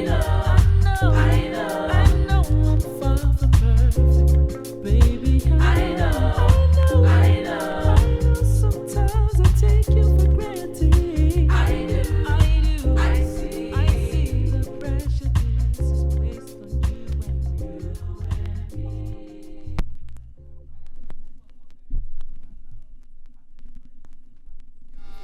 Yes, I'm an African. Ask me who am I? I'll tell you I'm an African. Yes, I.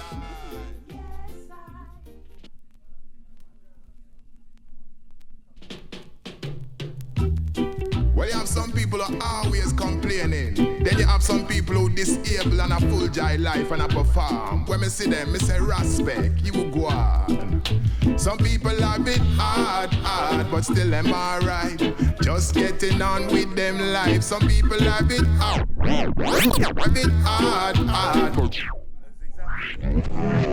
Nah.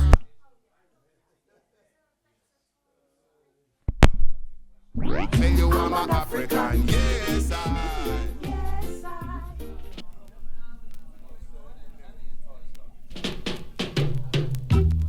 Well, you have some people who are always complaining. Then you have some people who disable and a full joy life and a perform. When me see them, me say respect, you will go on.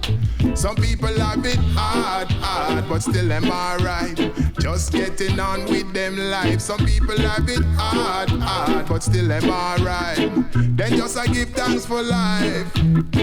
Can't take them people who are always complaining when the sunshine, complaining when it's raining. You see those people are emotionally draining. The whole world they are blaming. Me see a man who is blind in both eyes. Him a jog with him brethren and I get exercise. Me know a man with one leg and the man still a drive. Always stop and ask me if I want a ride. You see they doing what they doing. Not going around just complaining and screwing. They doing what they doing. The fullness of life they pursuing. Some people have it hard, but still them alright. Just getting on with them life. Some people have it hard, but still them alright. Then just I give thanks for life. Some people have it hard, but still them alright. Just getting on with them life. Some people have it hard, but still them alright. Then just I give thanks for life. Me see one woman was passing nearby. She was looking upset, she a bawl and a cry. To I'm a compassionate Rastafari. I said, can I help you? And she told me why. I was shocked when I heard her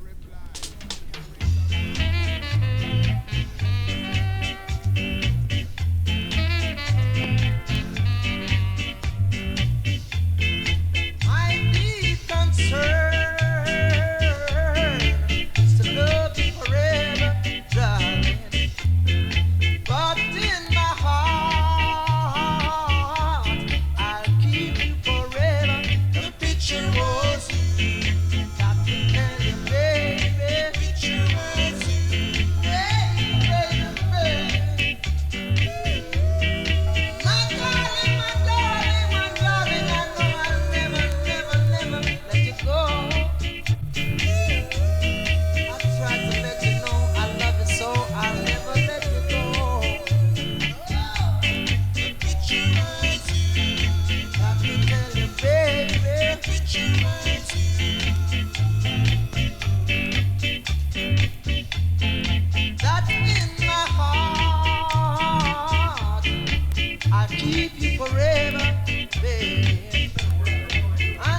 Oh, and Ellis lives.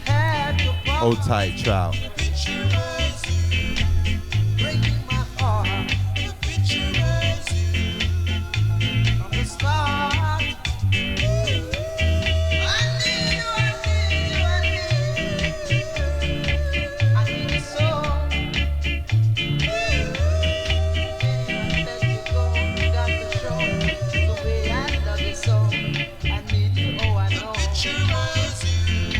Got to tell you, baby.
Nelson Mandela. We need a song for Palestine side.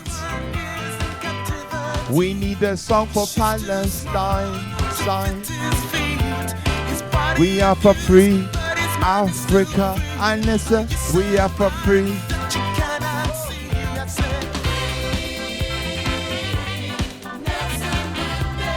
Freedom from the devil mandate.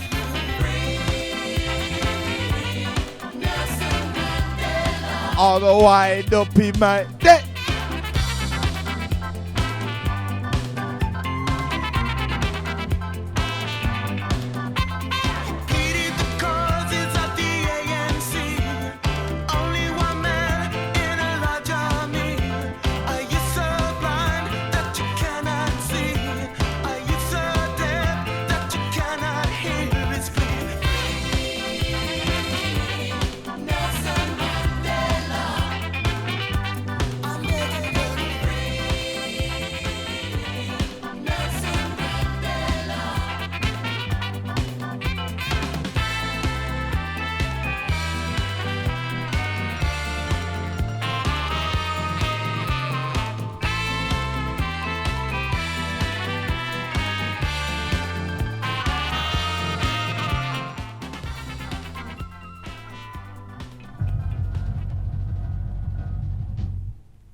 loving your neighbors. Knowing he's your brother. The reason is so good, and that's the point of view. Now, you go to one another, it will come back to you. You listen to the preacher, listen to the Bible, you listen to the children, God disciples. Whoa, whoa. Got to testify and testify. Good Lord, hear me now. I see the reason in the sky. Loving each other. I see the reason in the sky. I've got to testify. Yeah, yeah, yeah.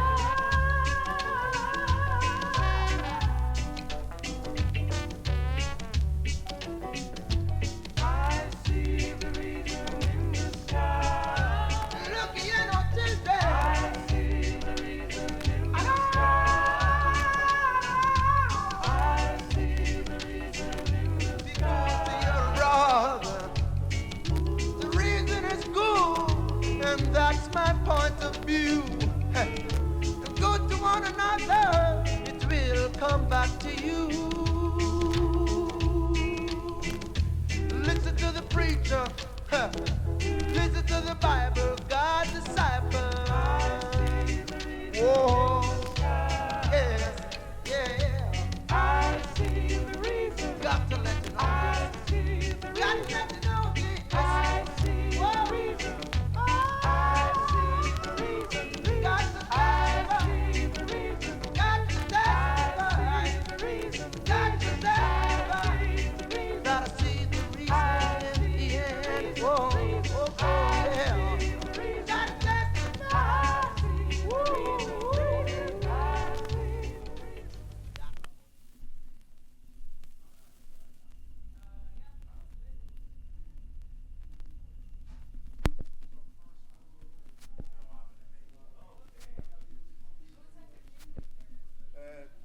Strictly roots and dub. Yeah, we might mix it with a little fella, you know what I mean? But other than that, that's how we're moving. Yeah, I'm gonna do a couple more records, yeah? Because we got till 7. Or is that it? I know. Alright, cool. But I'm gonna go with these guys and put the chairs back at Sunday.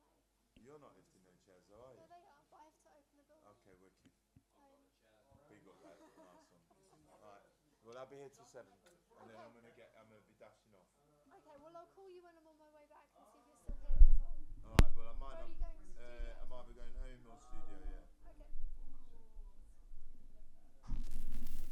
Yeah, so keep your eye out.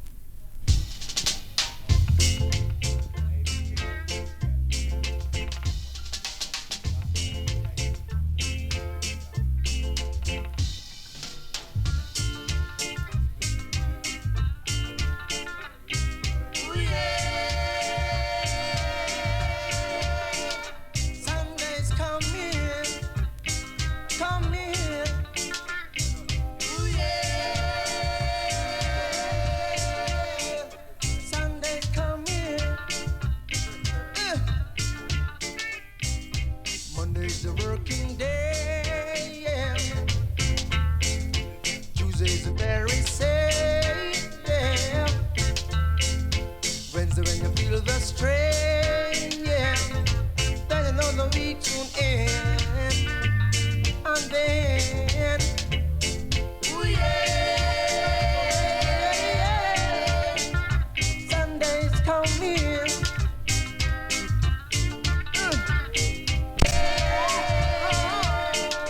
Sunday's coming. Look here. Thursday's a working day, yeah. Friday when you get your pay, yeah. Saturday's dancing day, yeah. Then another Sunday's here.